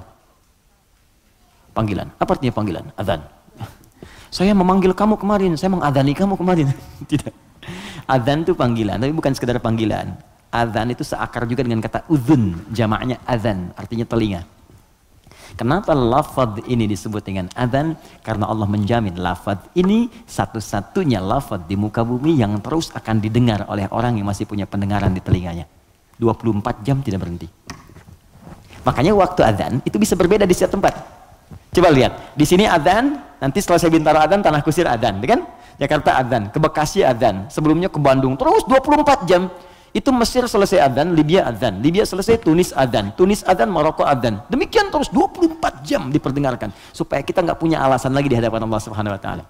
Makanya orang-orang yang nggak mau beriman sampai dengan kiamat dalam persepsi kita umat Islam, nanti yang beriman diwafatkan dulu supaya kamu nggak capek lagi melihat hiruk pikuk mereka. Kamu istirahat aja nanti sampai saat hisab selesai. Jadi begitu kiamat terjadi, kacau semuanya. Yang sedang disebutkan di surat Abasa itu, ya. Bagaimana seorang yang mengandung tiba-tiba bisa keguguran. Ya yauma yafirul mar'u min akhi wa ummihi wa abi wa fasilatihi tuwi, ya, wa man fil ardi jami'a. Semua orang enggak akan ingat, Pak. Kata Al-Qur'an saking dahsyat, jangankan gini ya, maaf. Gempa terjadi. Apa Anda masih bisa ingat dengan teman-teman ini? Demi Allah saya katakan, gempa goyang dikit udah keluar, lari semua. Masing-masing menyelamatkan dirinya. Dalam bahasa Arab sekali gempa disebut zilzal. Kalau digoyang idza zulzilatil ardu, sekali Ya, sekali, kalimatnya sekali. Zulzilatil ardu itu artinya goncangannya menghancurkan yang atas, hancur semua ke bawah. Jelas? Tapi kalau disebutkan 2 kali, kalimat keduanya bentuknya bisa verb, kata kerja, atau juga noun, bisa kata benda. Bisa fi'il, awas, bisa isim, kata kerja atau kata benda. Fokus. Kalau kata kerja diulang 2 kali. Idza zulzilatil ardu zulzilat. Kalau kata benda untuk menunjukkan suasana hancur semua bendanya pakai kata benda, zilzal. Idza zulzilatil ardu zilzalaha. Kalau disebutkan 2 kali, itu bukan yang atas hancur ke bawah, tapi yang di bawah naik semua ke atas. Push. Kata Allah, kalau semua orang sudah nggak peduli dan menganggap biasa, gempa-gempa dengan skala-skala tinggi yang menghancurkan yang atas hancur ke bawah, sudah nggak peduli dianggap biasa. Udah jadi berita aja, gempa Ambon sekian, gempa Palu sekian, gempa Aceh sekian, gempa. Sudah biasa, nanti saya akan datangkan gempa yang tidak biasa, yang membuat semua orang baru merasakan apa yang terjadi. Saya naikkan semua yang dibawa ke atas. Wa akhrajatil ardu athqalaha. Baru orang berkata, wa qalal insanu malah. Ini ada apa ya, ada apa ya. Anda ini dikasih gempa biasa aja, yang biasa, itu semua keluar, lari. Bursa efek keluar, yang di pegawai ini keluar, pekerjaan kantor ini keluar semua karena ketakutan. Nanti mau lari kemana? Karena yang di bawah ini diangkat ke atas semua. Saat itu kita sudah nggak ada. Karena orang beriman oleh Allah tuh diistirahatkan. Istirahat dulu aja, biar hancur semua dulu. Terus baru dibangunkan lagi, muncul lagi. Itu di surah Qiyamah. Al-Qiyamah, suasana di Abasa ada. Terus cara berbekalnya, bukalah kemudian surah Al-Waqi'ah. Makanya sering kita diminta baca Al-Waqi'ah. Kan berurut tuh, 55, 56, 57 kan? 55 apa? Ar-Rahman, kan? Nah, jangan dibaca saat pernikahan aja. Ya. Saat lamaran baca Ar-Rahman. Sekarang tuh keren, tapi saya senang bagus-bagus sekarang pakai Al-Quran. Ya. Sampai ada seorang kiai kedatangan 3 orang ya untuk melamar putrinya, cantik, bagus, soleha. 3 orang datang melamar, pertanyaan pertama Quran. Anda siapa namanya? Saya Anas Pak. Bagus, baca surat Anas. Anas. Ya bagus. Yang kedua siapa namanya? Saya Torik Pak. Ya, baca At-Torik. Baca, bagus. Ya. Yang kedua belum disuruh udah pucat tuh. Adik siapa namanya? Saya Imran Pak. Tapi dia pintar. Tapi panggilan sehari-hari Kulhu Pak. Allah, udah sini. Oke, jelas ya Mas Bim ya? Oke, jadi baca surat Al-Waqi'ah untuk berbekal. Wa ashabul yamini wa ashabul yamin. Yang pegang tangan di tangan kanannya saat kiamat itu enak banget, tinggal menikmati surganya. Ada yang pertamanya sabiqun as-sabiqun, yang duluan masuk surga. Tapi mereka golongan sedikit. Jangan diratapi ya sedikit saya nggak masuk. Bukan, masuklah ke dalam golongan sedikit itu. Nanti ditafsir di ayat lain, bagaimana cara masuk ke dalam golongan itu? Ditafsir di An-Nisa, Quran surah keempat ayat 69, paling kanan pertengahan. Wa may yuti'illaha wa rasul, siapa yang mau taat kepada Allah dan Rasulnya, fa ulaika ma'al ladzina an'amallahu 'alaihim, maka mereka akan disertakan dengan golongan sedikit. 4 golongan saja. Minan nabiyyina, dengan semua nabi. Jadi ada orang yang tinggal di surga sekomplek dengan semua nabi. Dari Nabi Adam sampai Nabi Muhammad SAW. Enak tuh. Kamu tinggal di mana, akhi? Surga biasa. Tangganya siapa? Ya, depan saya Nabi Ibrahim. Masya Allah. Belakang saya Nabi Musa. Samping kiri saya tuh ganteng-ganteng Nabi. Dulu kan ente nonton ganteng-ganteng serigala. Ini ganteng-ganteng Nabi. Nabi Yusuf. Kanan saya Nabi Muhammad SAW. Nah, itu yang bisa menyatu dengan itu 3 golongan. Ya, siapa dia? Siddiqina wasyuhada'i wassalihin. Siddiqin itu orang jujur. Yang dimaksud jujur di sini adalah jujur mempraktekkan bimbingan Quran dimanapun dia berada. Anda misalnya aktif di dewan, kata Quran jujur, praktekkan jujur, benar, jaga kebenaran, tawadhu, sabar, praktekkan semuanya. Sampai wafat gak apa-apa, capek itu wajar. Capek itu emang dunia untuk capek. Dunia itu tidur aja capek. Sementara aja. Nanti kalau sudah selesai, tenang kita. Dunia ini capek, sedang tidur dibangunin capek. Nanti kalau udah selesai, gak akan bisa dibangunin lagi. Benar? Memang tempatnya capek, baru tidur, bangun lagi. Ntar kalau udah tugas kita selesai, beres, tinggal nunggu aja akhirnya begitu selesai. Wah enak, gak akan bangun lagi. Kalau udah selesai, dibangunin juga percuma, gak akan bangun. Nah udah istirahat, waktunya tiba.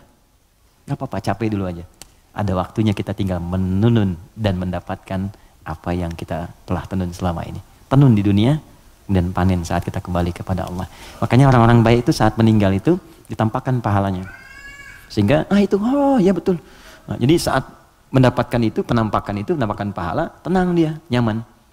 Karena nyaman itu udah nggak ingat meninggal. Karena nggak ingat itulah perasaannya tenang, seakan-akan tenang, nggak sadar, nggak lepas dari rohnya. Itu ada di Quran, di surah ke 89 ya, di 89 di ayat ke-27 sampai 30. Al-Fajr. Ya ayyatuhan nafsul mutmainnah, irji'i ila rabbika radiyatan mardiyah. Hei jiwa yang sedang tenang, ya tenang aja, tenang, ngelihat pahalanya, banyak ya Allah, alhamdulillah. Lagi tenang-tenang begini tiba-tiba diambil ya nyawanya. Selesai. Irji'i ila rabbika radiyatan mardiyah. Cepat pulang ke sini kepada Rabbmu. Aku ridho dengan amalmu, engkau pun akan ridho dengan pemberianku. Fadkhuli fi ibadi, engkau masuk dalam golongan hambaku terbatas. Wadkhuli jannati, aku siapkan surga untukmu dari sekarang. Semoga kita diberikan bagiannya insyaallah. Assalamualaikum Ustaz, Assalamualaikum warahmatullahi wabarakatuh. Bagaimana caranya untuk mempunyai self control yang baik? Saya merasa saya selalu mendapatkan apa yang saya mau, tapi ada satu kendala sehingga saya tidak bisa mendapatkan hal tersebut. Bagaimana supaya saya bisa mengendalikan ego saya? Baik, ada dua caranya. Pertama, Al-Quran menganjurkan untuk merenungkan setiap tindakan yang kita lakukan, akibatnya akan seperti apa. Merenungkan akibat dari sebuah tindakan disebut tadabbur namanya. Dari dabara, sesuatu yang di belakang, tadabbur. Jadi kalau mau berbuat, difikirkan dulu. Ya. Makanya ada kisos di Islam. Kisos itu diturunkan sebetulnya untuk merenungkan. Sebelum berbuat, rasakan hal yang sama saat Anda kemudian mendapati itu. Turunlah Quran surah kedua, Al-Baqarah, dari ayat 178 sampai kemudian ayat ke 182. Sebelum sampai kemudian di ayat 183-nya untuk puasa. Di rangkaian ayat itu Allah menyampaikan ketika Allah buka dengan kalimat kutiba alaikumul qisasu fil qatla, nanti Allah sampaikan walakum fil qisasi hayatun ya ulil albab. Hei orang-orang yang masih punya pikiran, saya turunkan kisos ini sebetulnya supaya kamu merasakan kalau kamu berbuat begitu bagaimana resikonya. Makanya turun, cubit lagi. Kemudian pukul lagi. Kalau ada yang bunuh lagi. Jadi tahu resikonya supaya merasakan kalau punya akibat begitu bagaimana. Di pelajaran pentingnya bukan karena kisosnya, kata Allah itu bisa menjaga nilai kehidupan. Jadi kalau orang tahu kalau mencoba membunuh akan dibunuh lagi, dia akan membunuh. Gitu. Kalau orang tahu merasakan rasa kesakitnya dicubit, dia akan nyubit. Karena itu kata Quran, bahasa paling damainya adalah pikirkan dulu sebelum berbuat. Apa akibatnya? Nah sekarang coba teman-teman yang egonya nggak bisa dikontrol misalnya kan, coba pikirkan dulu. Kalau kira-kira orang lain menerima perlakuan seperti yang Anda lakukan sekarang, bagaimana? Anda diperlakukan begitu seperti apa? Istri mau marah sama suami mau marah sama istri, sebelum marah pikirkan dulu, kira-kira kalau saya marah, bagaimana perasaannya? Kalau saya dimarahi, bagaimana rasanya? Itu yang pertama. Kalau itu belum bisa meredakan sedikit, karena memang setan menguasai, maka Nabi berikan jalan. Pertama, fasta'idz billahi minasyaitonir rajim. Istighfar dulu. Minta kepada Allah supaya dijauhkan dari setan. Kalau bahasa doanya, Rabbi inni a'udzubika min hamazati syayatin wa a'udzubika ayyahdurun. Kalau bahasa kitanya, saya nggak hafal Ustaz bahasa Arabnya, boleh pakai bahasa Indonesia. Ya Allah, mohon lindungi aku dari pengaruh setan sekarang ya Allah. Jangan sampai dia hadir menguasai jiwaku. Ya, kalau belum reda, sedang berdiri, duduk kata Nabi. Duduk belum selesai, berbaring sebentar, pikirkan dulu. Belum tenang, wudu, karena api hanya bisa dipadamkan dengan air. Pelan-pelan, pelan-pelan, pelan-pelan. Yang terakhir, kalau belum mempan juga, perhatikan bahasanya, indah sekali.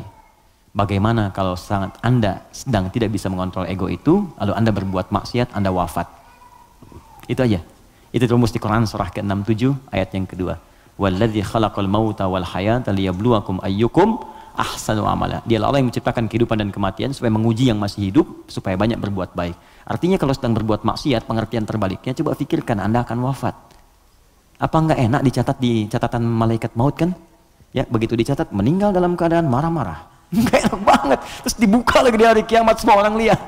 Kan enggak enak. Ke pengajian tiap pekan, ngaji, sholat, azan lagi, meninggal dalam keadaan marah-marah gitu. Kan enggak enak banget, dibuka semuanya.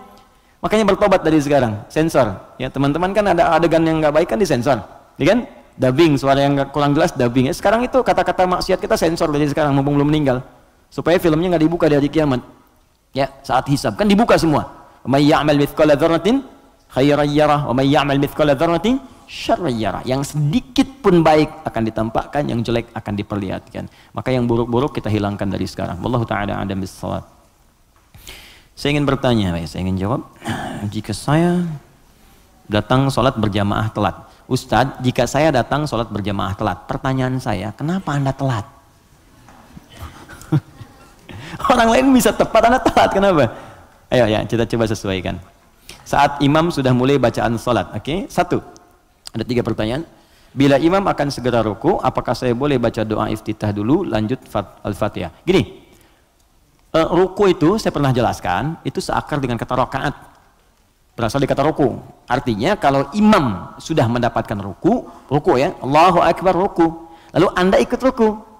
Nah, kalau Anda sudah ikut ruku itu artinya Anda dapat 1 rakaat. Paham ya?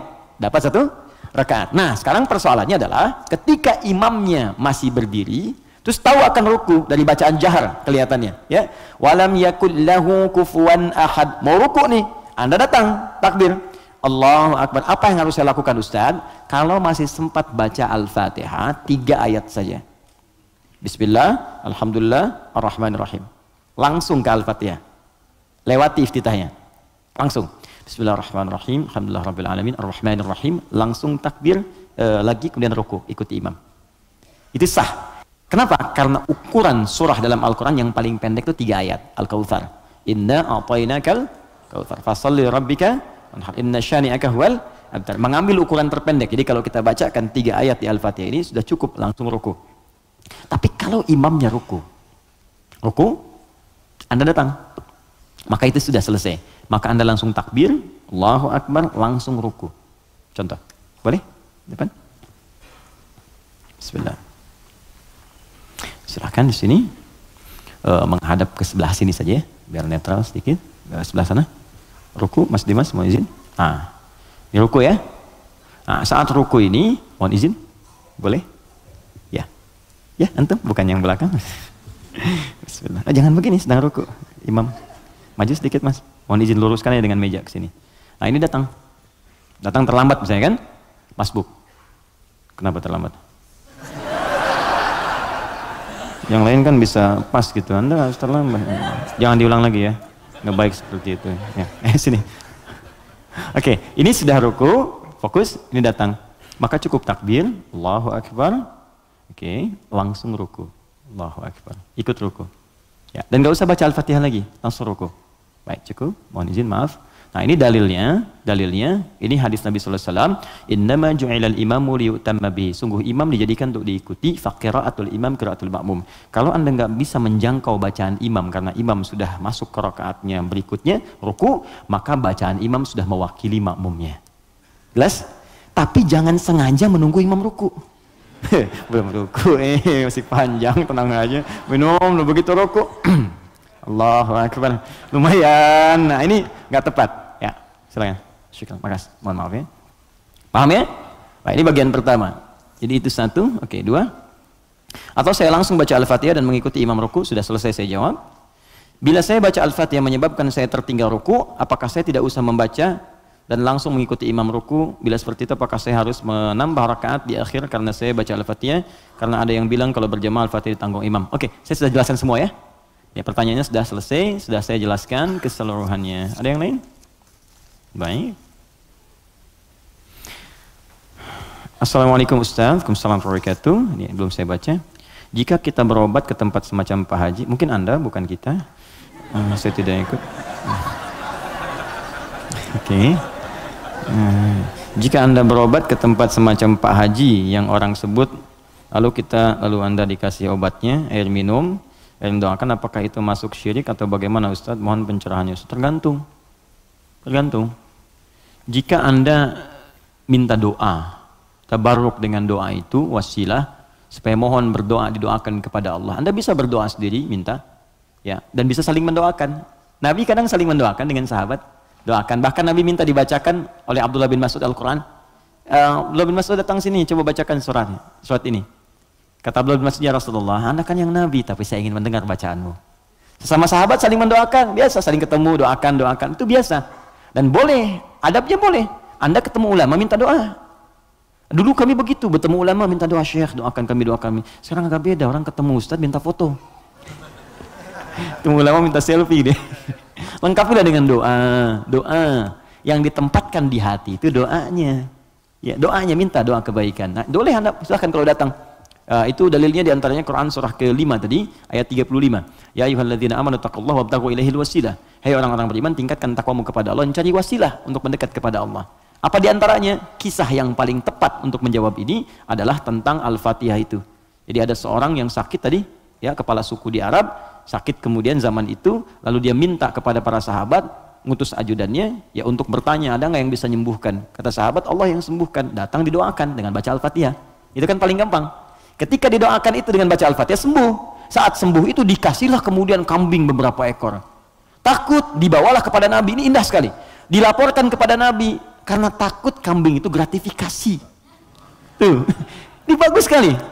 Jadi takut nih, saya takut salah nih, dibawa ke Nabi. Nabi, tadi ada orang sakit, terus minta bantuan. Saya ingat ajaran Anda, baca Al-Fatihah, saya bacakan.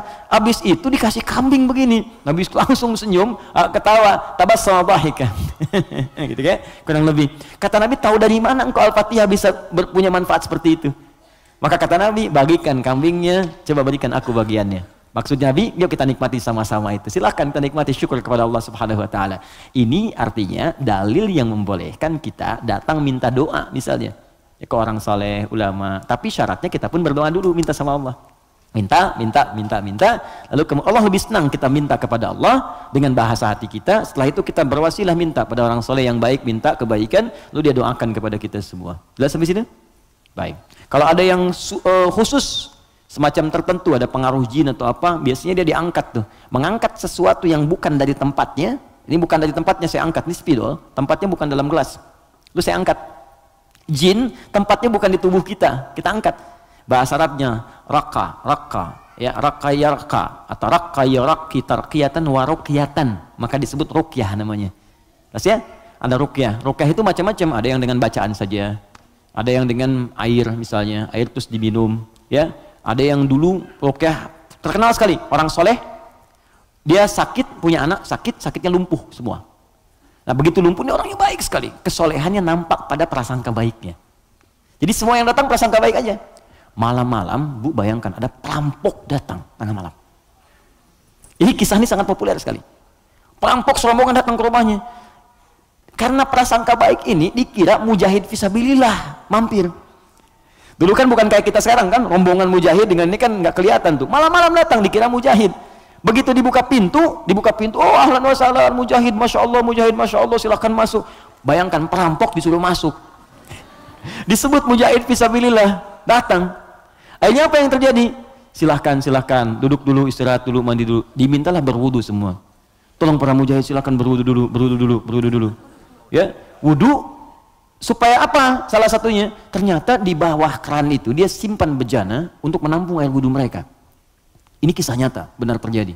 Jadi bukan rekaan, di kisah nyata sampai riwayat kepada kita dan valid riwayatnya. Jadi orang-orang salaf dulu. Di begitu air wudunya tumpah ke situ, dan dia melihat orang-orang perampok tadi, kok ada anak ini nggak bangun.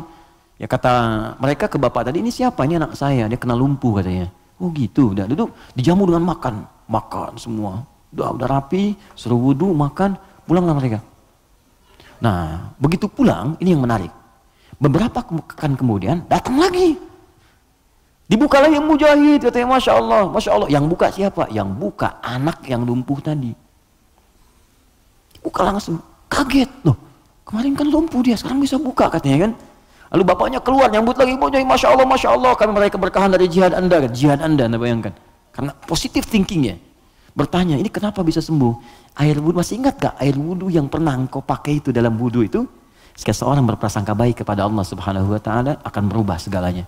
Lalu perampok tadi kemudian terjatuh semuanya, nangis tersungkur, sujud di hadapan Allah Subhanahu wa taala. Nangis tobat di situ. Sebetulnya kami bukan mujahid, kami perampok katanya. Dan sebagainya. Tobat. Jadi bayangkan hanya dengan wasilah anak yang lumpuh dalam keadaan tadi dia menjadi mulia seluruhnya. Ya. Tapi ingat Syekh Hashim Muhammad Hashim bin Asy'ari Hadratus Syekh, pendiri Nahdlatul Ulama. Beliau mendirikan NU tanggal 31 Januari ya 1926. Itu beliau dirikan NU, punya kitab 19 kitab. Di kitab kedua namanya Risalah Ahlus Sunnah wal Jamaah. Di halaman yang ke-12 paling kiri sebelah bawah. Ya, itu beliau sampaikan begini. Hati-hati. Wa minhum al-abahiyuna, hati-hati ada aliran yang menyimpang di tanah Jawa. Itu diungkapkan di tahun 1333 Hijrah. Sekarang 1431. Sudah berapa tahun? Ya kurang lebih 100 tahun lah ya. Kurang lebih 100 tahun. Kata beliau, ada aliran Abahyun. Siapa itu? Tokohnya itu ahli zikir. Zikir. Tapi cara zikirnya melahirkan kesimpulan yang menyimpang. Apa kesimpulannya? Kalau sudah dekat dengan Allah, fala yantabiqu alaina al-amru wan nahyu. Kalau sudah merasa dekat dengan Allah dengan zikirnya, maka sudah tidak berlaku lagi perintah dan larangan. Di sholat sudah nggak berlaku lagi karena sholat itu masih latihan. Kalau zikir sudah dekat dengan Allah, nggak usah sholat lagi. Maka kalau Anda menemukan yang seperti ini, kata beliau, jauhi, karena itu mengajak pada kesesatan. Anda datang tiba-tiba, ya mungkin panggilannya kiai gitu kan, ya pakai jubah lebih lebar daripada Batman, kadang-kadang kan tertukar lah sekarang atribut kiai dengan dukun itu disama-samain, ini susah gitu kan. Pakai datang Anda konsultasi, nanya, Anda nggak tahu, karena nggak tahu itu, tiba-tiba waktu zuhur tiba, Allahu Akbar, Anda tanya, Pak Yai kok nggak sholat dulu kita? Ada ini, kalau Pak Yai fisiknya di sini, rohnya sedang sholat. Kalau yang seperti itu tandanya dukun, tinggalkan, jauhi. Ya, kata beliau disebut sesat, kata beliau ya. Ada kawan kami titip pertanyaan, baik titipkan jawaban kepada beliau. Dulu dia pencaharian utamanya jadi bandar judi. 2 tahun lalu dia tobat, alhamdulillah mau hijrah. Dia membuat bisnis kain yang bidangnya halal, sembako. Tapi sumber modalnya masih dari sumber judi. Waduh. Ya. Pertanyaan, apakah bisnis sembako tersebut otomatis haram juga? Jika ya, bagaimana cara membersihkannya? Sedangkan itu mata pencarian dia satu-satunya.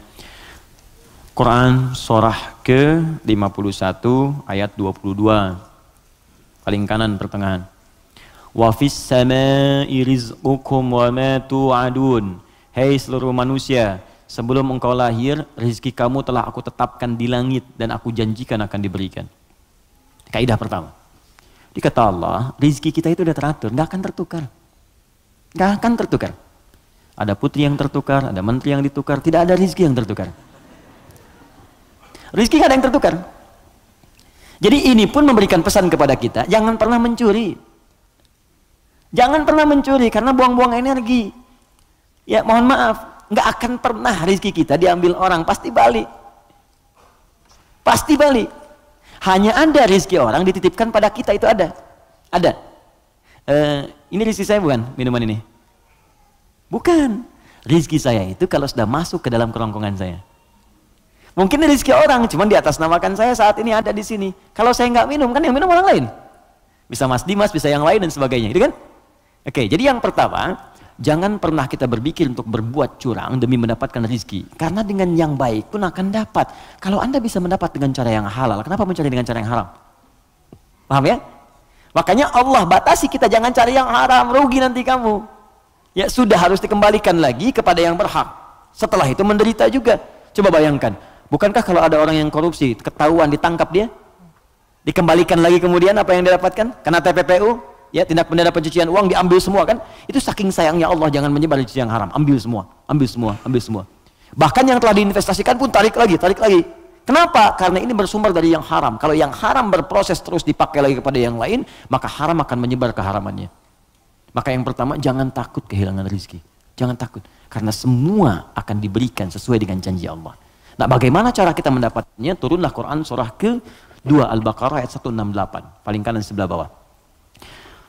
Ya ayyuhan nasu, hai semua manusia, kulu mimma fil ardi halalan thayyibah.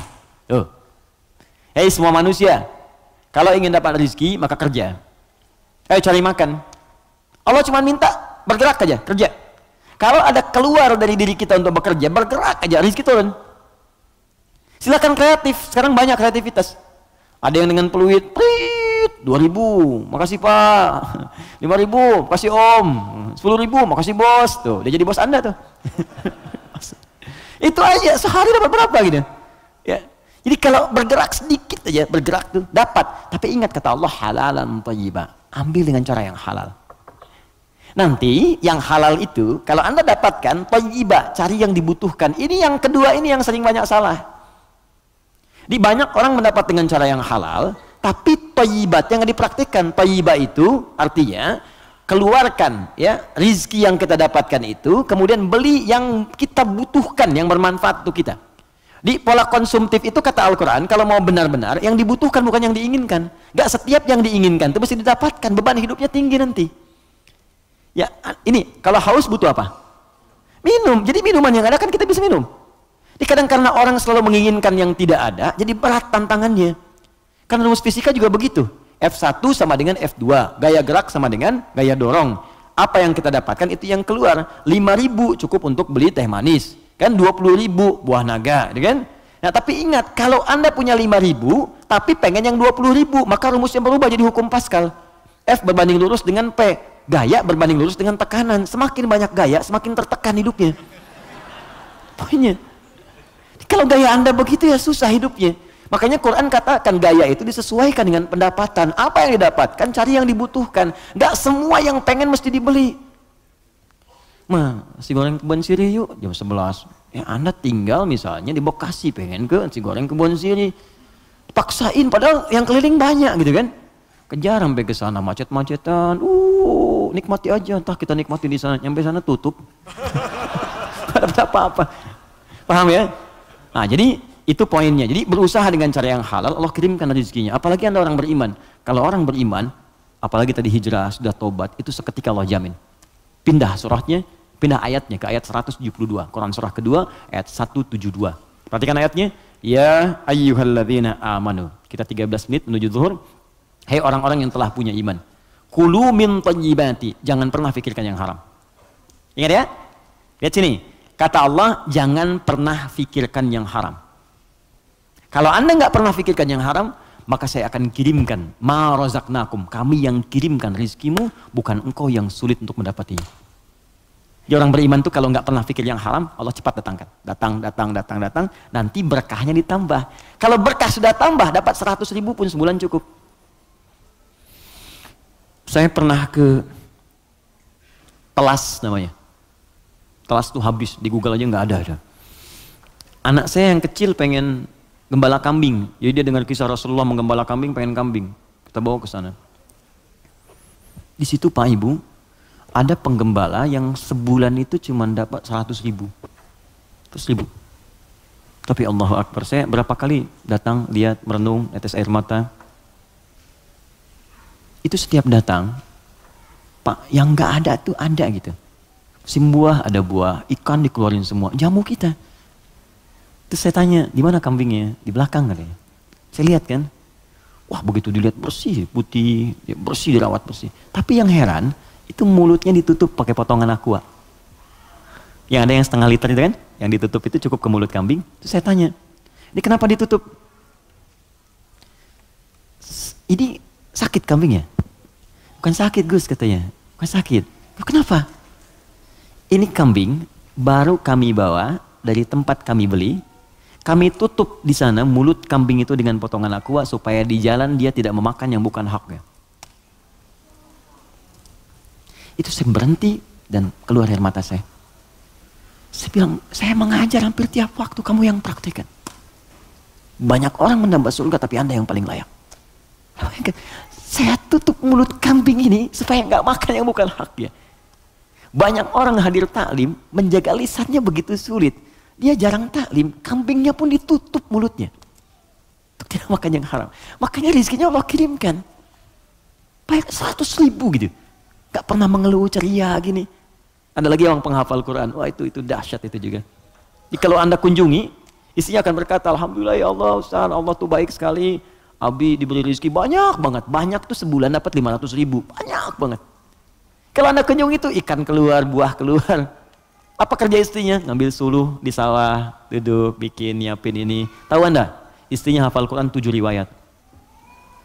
Suaminya 30 juz. Anak-anaknya hafal Quran semua. Kalau kita membangun kedekatan dengan Allah tuh, yang lain kecil lah. Kecil. Bahkan saat harta itu datang tuh kita malah sibuk, nggak pakai itu gitu. Dah, kasih. Saya tuh kalau belajar ulama kita dulu tuh, Masya Allah. Ya, Kiai Haji Nur Ali tuh, di Bekasi ada jalan Kiai Haji Nur Ali. Itu Pak, Ibu kalau taklim beliau, ada amplop datang tuh kasih banyak tuh. Itu nggak banyak orang tahu. Malamnya dijajarkan begini. Santrinya dikumpulkan. Buka katanya, buka. ada yang 5.000, yang 1.000, 10.000 sebagainya. Itu nggak pernah diambil oleh beliau. Kata beliau, ini 10.000 tolong berikan ke madrasah sana. Yang 5.000 anak yatim, yang 1.000 janda-janda sekitaran ini, santuni semua. Hidupnya berkah. Jangan takut, kalau Anda bisa mendapatkan yang baik, kenapa mesti berjudi? Nah, kalau Anda bisa berbuat yang halal, kenapa mencari yang haram? Kalau Anda bisa jadi orang soleh, kenapa berbuat salah? Tinggalkan yang buruk tadi. Nah, kalau pernah bertobat dan hijrah, alhamdulillah, pertahankan tobat dan hijrah itu. Hijrah itu artinya meninggalkan total yang buruk-buruknya. Termasuk tadi hasil judinya, yang dipakai modal. Jangan dipakai modal. Sudah, keluarkan.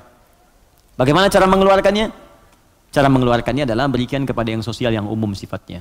Setelah itu Anda coba bekerja. Kalau memang nggak ada sama sekali, Anda bisa gunakan itu untuk sementara, untuk mendapatkan sesuatu yang lebih baik. Jadikan misalnya cari kerja, untuk dapat kerja itu boleh dalam keadaan darurat.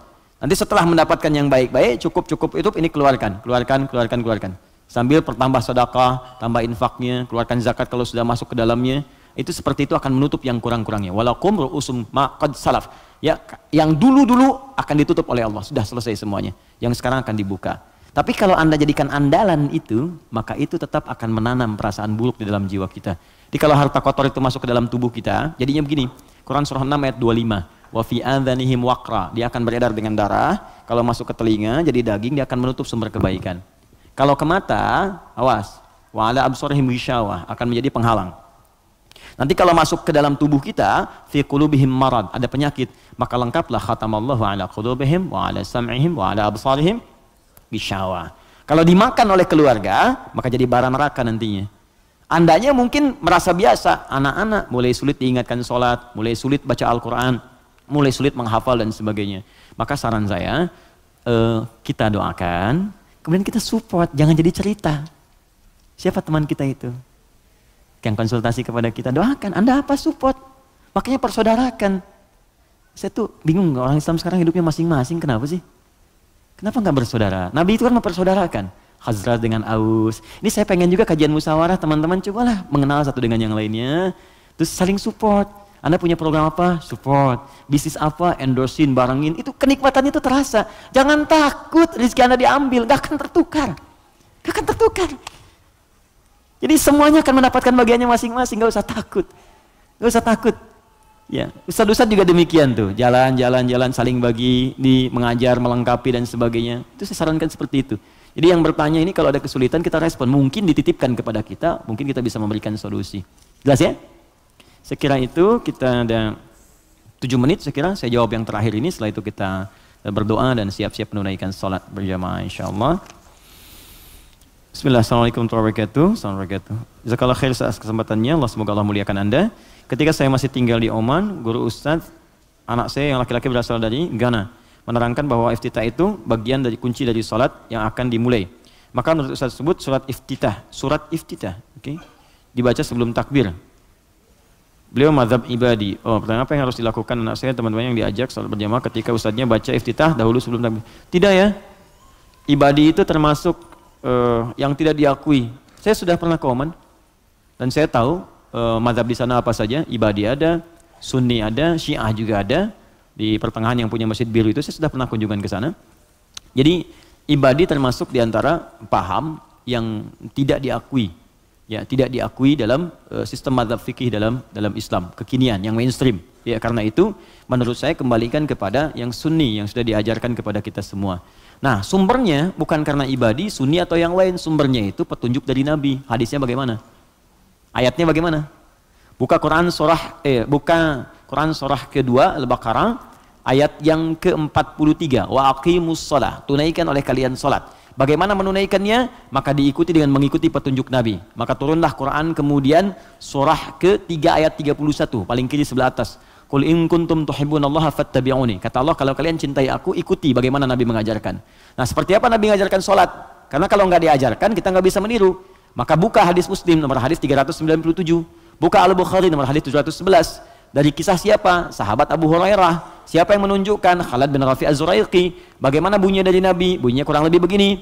Ya, idza qumta ilas shalah, kalau kamu pengen sempurna salatnya, asbighul wudu, sempurnakan wudu. Wudu sempurna. Wudu dulu. Fumastaqbilil qiblah, menghadap ke arah kiblat. Menghadap ke kiblat. Fakabbir, kemudian bertakbir. Setelah takbir diajarkan baca iftitah. Ada 9 jenis doanya. Ada yang pendek, ada. A'udzubillahi samil alim minasyaitonir rajim, ada. Ada misalnya yang gabungan, ada. Ada yang agak panjang, Allahumma ba'id baini wa baina khataayaya, ada. Ada yang Allahu akbar kabira, walhamdulillahi katsira, subhanallahi bukratan wa asila. Ini satu doa. Satu doa. Kalau Anda bacakan lagi, wajjahtu, itu dua doa digabungkan jadi satu. Ya. Ada 9 jenis doa iftitah itu, panjang sekali. Yang panjang, pendek. Kenapa ada pendek, menengah, panjang? Supaya sesuai kondisi. Jadi kalau kita sedang buru-buru di perjalanan, di airport misalnya, atau di stasiun, kita sedang menunggu misalnya kereta atau pesawat sedang tunggu, jangan yang panjang-panjang. Yang sedang aja yang pendek. Allahu akbar kabira, alhamdulillahi katsira, subhanallahi bukratan wa asila. Langsung Al-Fatihah. Kan? Atau kita bacakan a'udzubillahi samil alim minasyaitonir rajim. Dah, langsung Al-Fatihah. Ya, pendek sekali. Pendek sekali. Ya, jadi begitu kita kemudian bacakan, masuklah Al-Fatihah. Tsumaqra Fatihatul Kitab, kemudian baca Al-Fatihah. Tsumaqra ma tayassara minal Qur'an, kemudian bacakan apa yang paling ringan yang bisa kita bacakan. Surat pilih setelah Al-Fatihah. Tsumma falyarkas, setelah itu kemudian kamu ruku. Ya hatta tatma'inna raki'an. Jangan dulu kamu bangun sampai kamu tenang rukunya. Semuanya lengkap. Dijelaskan dari awal, dari wudu sampai salam selesai. Dan tidak pernah dijelaskan oleh Nabi baca iftitah sebelum takbir. Ya, iftitah itu tempatnya setelah bertakbir. Takbir baru iftitah. Adapun Anda ingin baca bismillah sebelum takbir, boleh mengambil hadis umum. Apa hadis umumnya? Kullu amrin dzibalin la yubda'u fi bismillahirrahmanirrahim fa huwa abtar. Setiap perbuatan baik yang tidak dimulai dengan bismillah maka terputus nilai pahalanya. Ustadz, tapi kan Nabi nggak contohkan. Tahu dari mana? Nabi nggak contohkan. Itu bukan nggak dicontohkan, saking jelasnya nggak usah dicontohin lagi. Paham? Pernah Anda lihat Nabi makan apel baca bismillah? Pernah Anda lihat Nabi baca pakai pakaian baca bismillah? Tidak ada hadis contohnya. Tapi kalimat umumnya ada. Untuk makan baca bismillah, makan apa saja. Gak usah dirinci. Jadi semua perbuatan baik itu dalilnya. Jelas ya? Tapi sholatnya dibuka dengan takbir. Baru dimulai hukum sholat itu saat dibuka dengan takbir, ditutup kemudian dengan salam. Kalau digoda setan, ta'awudz ada. Fasta'idz billahi minasyaitonir rajim. Makanya ada orang sebelum sholat baca ta'awudz, ada yang baca An-Nas, karena dia berdoa minta supaya setan dijauhkan dari pengaruhnya saat sholat. Paham di sini? Baik ya, saya kira seperti itu yang kami terangkan. Semoga ada manfaatnya. Kalau apa yang saya sampaikan ada benarnya, itu hanya titipan saja dari Allah untuk diamalkan. Tapi kalau salah, berarti memang mutlak dari kekurangan ilmu yang Allah titipkan kepada saya. Anda bisa share kembali dengan ustadz-ustadz yang lain, belajar dengan mereka, dan dapatkan nilai-nilai kebaikan yang kiranya bisa menambah wawasan kita semua. Pesan saya, jangan saling mencela, jangan saling merendahkan, belajar yang baik, saling tolong-menolong dalam kebaikan, bersahabat yang baik. Mungkin itu yang bisa memberikan hidayah dalam hidup kita. Ya, saya ucapkan terima kasih. Sebelum diakhiri, saya ingin sampaikan beberapa pengumuman. Yang pertama, saya tidak bosan-bosan mengatakan bahwa hidup kita itu terbatas. Suatu saat pasti pulang. Sekali-kali sebelum tidur, coba rasakan mungkin tidur saya yang terakhir. Lihatlah ke cermin, pantas kan jadi ahli surga. Kalau sudah paham dengan itu, maka segera perbaiki diri. Kalau punya titipan di rumah, ada istri, ada suami, ada anak-anak, maka coba pikirkan, masa iya antum ke surga anak-anak tertinggal? Maka berubahlah dengan baik. Ya, berjamaah dalam kebaikan, dan itu semua akan ringan untuk dilakukan. Bismillah mulai. Kalau sadar akan wafat, pasti tidak akan main-main dalam hidup. Itu satu. Yang kedua teman-teman, saya ingin teman-teman tuh dan kita semua lebih bersaudara dengan baik. Bersaudaralah dengan baik, sehingga kita bisa share nilai kebaikan itu lebih mudah untuk dikerjakan. Kalau ada yang kurang dari teman-teman, jangan diekstra kekurangannya. Kita ajak dalam kebaikan. Minimal doakan dalam sujud kita di tengah malam supaya dapat kebaikan. Yang ketiga, bersabar. Setiap orang punya ujian. Ada ujian di keluarga, ada ujian di pekerjaan. Bukan cuma Anda aja yang punya masalah. Nabi dulu punya masalah. Semua Nabi punya masalah dan lebih besar daripada kita. Nabi Ayub sakitnya nggak seperti kita, lebih parah. Nabi Muhammad dilempar kotoran, Nabi Muhammad dilempar batu. Masa kita cuma dilempar kata-kata kemudian langsung turun dan tidak mau kembali jadi baik. Yang terakhir, berbekal. Ya, sekarang saya, Masya Allah, bahagia sekali. Jadi kita buka karantina itu hafalan. Kita ajarkan metode taisir yang Allah titipkan. Itu senang sekali lihat anak-anak, ada yang 9 tahun, 12 tahun, 17 tahun, sampai yang 46 tahun, ada ikut menghafal Quran. Yang paling indah, 24 hari hafal Quran, 30 juz. 25 hari, ada yang 30 hari. Jadi begitu selesai, pada nangis tuh. Ya, nangis terus nelpon orang tuanya datang, nangis semua. Oleh ya Allah, ya Allah. Itu luar biasa. Pokoknya kalau dapat sesuatu tuh, kalau kita punya amalan baru, dan kita menuntaskannya, ada perasaan tuh indah dalam hati kita. Ayo coba mulai. Yang mau saya sampaikan, Orang lain sudah mulai, jadi kalau Anda nggak mulai, Anda tertinggal. Tertinggal. Ayo mulai. Anak-anak lihat sekolahnya di mana, ajarin sholatnya. Cari sekolah yang bagus, fisikanya, matematika, tapi sholatnya juga bagus. Qurannya bagus. Supaya ada pengaruhnya, ada ketenangan di hidup. Nih ya, Anda sedang capek, terus Anda pulang ke rumah, anak Anda yang 4 tahun, itu sedang baca Quran. Walaupun cuma Al-Ikhlas, itu tenang hati Anda. Ya, ayo mulai, dan semoga Allah muliakan kita semua. Apa yang bisa saya bantu, saya akan bantu semaksimal yang saya bisa lakukan. Ya, kalau saya sudah menyerahkan semuanya, Anda belum berubah juga, saya tidak tahu dengan cara apa lagi saya harus memberikan motivasi kepada Anda semua. Alhamdulillahirabbil alamin ahmaduka hamdan syakirin hamdan na'imin hamdan yuwafi ni'amahu yukafi mazida ya rabbana lakal hamdu wa lakal syukru kama yanbaghi li jalali wajhikal karim wa li 'azimi sultanik Allahumma shalli wa sallim wa barik ala rasulikal karim nabiyyikal amin sayyidina Muhammadin wa ala alihi wa sahbihi ajma'in rabbana la tada' lana fi maqamina hadha wa fi kulli maqamin dhanban illa ghafartah ya Allah mohon sayangi kami ya Allah tanpa kecuali jika ada pendosa seberat apapun dosanya ya hadir di tempat ini atau jauh dari kami maka mohon ya Allah dengan segala rahmat-Mu keikhlasan amalan mereka mohon ya Allah ampuni seluruh dosa-dosa mereka.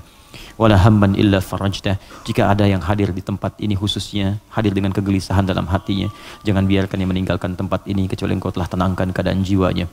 Allahumma wala asiran illa yassartah. Duhai Allah, mohon ya Allah, jika ada di antara kami yang tengah dirundung kesulitan di pekerjaannya, di rumah tangganya, kehidupan sosialnya, dengan segala keikhlasan amalnya, jangan biarkan dia keluar dari tempat ini kecuali Engkau telah mudahkan segala urusannya. Allahumma wala maridun illa syafaitah. Duhai Allah, jika ada di antara kami yang tengah Engkau uji dengan penyakit seberat apapun, maka mohon dengan ketulusan hijrah dan kebaikannya, angkat dan sembuhkan segala penyakitnya. Allahumma asli ahwala ma yuqarribuna ila ridhaka ya Allah. Ya Allah, kami mohon, kami ingin berubah menjadi orang baik. Kami ingin berubah menjadi soleh dalam pandangan-Mu. Maka mohon kuatkan niat kami ya Allah. Berikan kami bimbingan untuk berubah lebih baik daripada pandangan-Mu. Allahumma ati anfusana taqwaha wa zakkiha anta khairu man zakkaha anta waliyuha maulaha. Ya Allah, kami tidak menguasai jiwa kami tidak mampu mengendalikan diri kami, maka kami mohon kepada Engkau pemilik jiwa kami, bersihkan semua kotoran yang melekat pada jiwa kami. Jadikan bersih dan jernih ya Allah keadaan jiwa kami untuk memberikan respon positif dalam tindakan kami. Allahumma idza kana hadzal yaum ya Allah min baqiyati ayyamina faj'al baqiyata ayyamina ya Allah hayatan thayyibah. Duhai Allah, jika memang masih terbentang luas kesempatan untuk hidup, beraktivitas bagi kami dari mulai saat ini, maka mohon jadikan sisa hidup kami lebih baik daripada sebelumnya. Wa idza kana hadzal yaum ya Allah min akhir hayatina faj'al akhir hayatina husnal khatimah. Ya Allah, kami mohon jika pun memang hari ini adalah hari terakhir kami hidup di muka bumi ini, di dunia ini, kami mohon ya Allah, wafatkan kami dalam keadaan husnul khatimah. Wafatkan kami dalam keadaan husnul khatimah. Tawaffana muslimin ya arhamar rahimin wa qawwi lisanana kalimat tauhid la ilaha illallah. Ya Allah, kami ingin wafat dalam keadaan muslim dan kami ingin saat wafat nanti ya Allah dalam sakaratul maut untuk mudah mengucapkan kalimat la ilaha illallah Muhammad Rasulullah. Ya Allah, mohon terima amalan kami, terima sakaratul maut kami dalam keadaan yang tenang dengan kalimat-Mu ya ayyatuhan nafsul mutmainnah irji'i ila rabbika radiyatan mardiyah fadkhuli fi ibadi wadkhuli jannati. Allahumma ya Allah auladana, ya Allah anak-anak kami ya arhamar rahimin, anak-anak kami ya Allah berikan bimbingan kepada mereka agar dapat memberikan mahkota kepada kami di akhirat nanti, agar amalan mereka memberikan syafaat kepada kami dengan izin-Mu ya arhamar rahimin. Jauhkan mereka dari pengaruh buruk di lingkungan mereka ya Allah. Jika kami wafat dan mereka masih hidup, maka mohon lindungi mereka ya Allah. Perhatikan mereka ya Allah. Mereka yang Kau titipkan kepada kami, jangan jadikan beban kami ya Allah di hari kiamat nanti saat menghadap kepadamu. Allahumma alhiqna bis salihin wa alladhina an'amta alaihim minan nabiyyin was-siddiqin wasyuhada'i was-salihin wa hasuna ulaika rafiqa. Ya Allah, kami mohon di akhirat nanti pertemukan kami dengan Rasulullah sallallahu alaihi wasallam, para nabi, orang-orang saleh, orang-orang jujur, para syuhada. Allahumma akhi bainana ya arhamar rahimin. Ya Allah, persaudarakan kami yang hadir pada saat dalam kebaikan dan rahmat-Mu ya Allah. Jauhkan kami dari perpecahan ya arhamar rahimin. Jauhkan kami dari kehinaan ya Allah. Tenangkan kehidupan kami, rumah tangga kami. Jauhkan dari perbuatan yang dapat mengundang siksa dan murka-Mu ya rabbal alamin. Rabbana atina fid dunya hasanah fil akhirati hasanah wa qina adzabannar. Allahumma waffiqna lil a'mali ma ta'allamna ya Allah. Berikan kami bimbingan untuk mengamalkan apa yang telah kami pelajari agar dapat mendapatkan ridha dan rahmat-Mu. Bifadlika subhana rabbika rabbil izzati amma yasifun wa salamun alal mursalin. Subhanakallahumma wa bihamdika asyhadu an la ilaha illa anta astaghfiruka wa atubu ilaik. Wa akhiru da'wana alhamdulillahi rabbil alamin. Terima kasih untuk semuanya. Mohon maaf atas kekurangan yang mungkin didapati.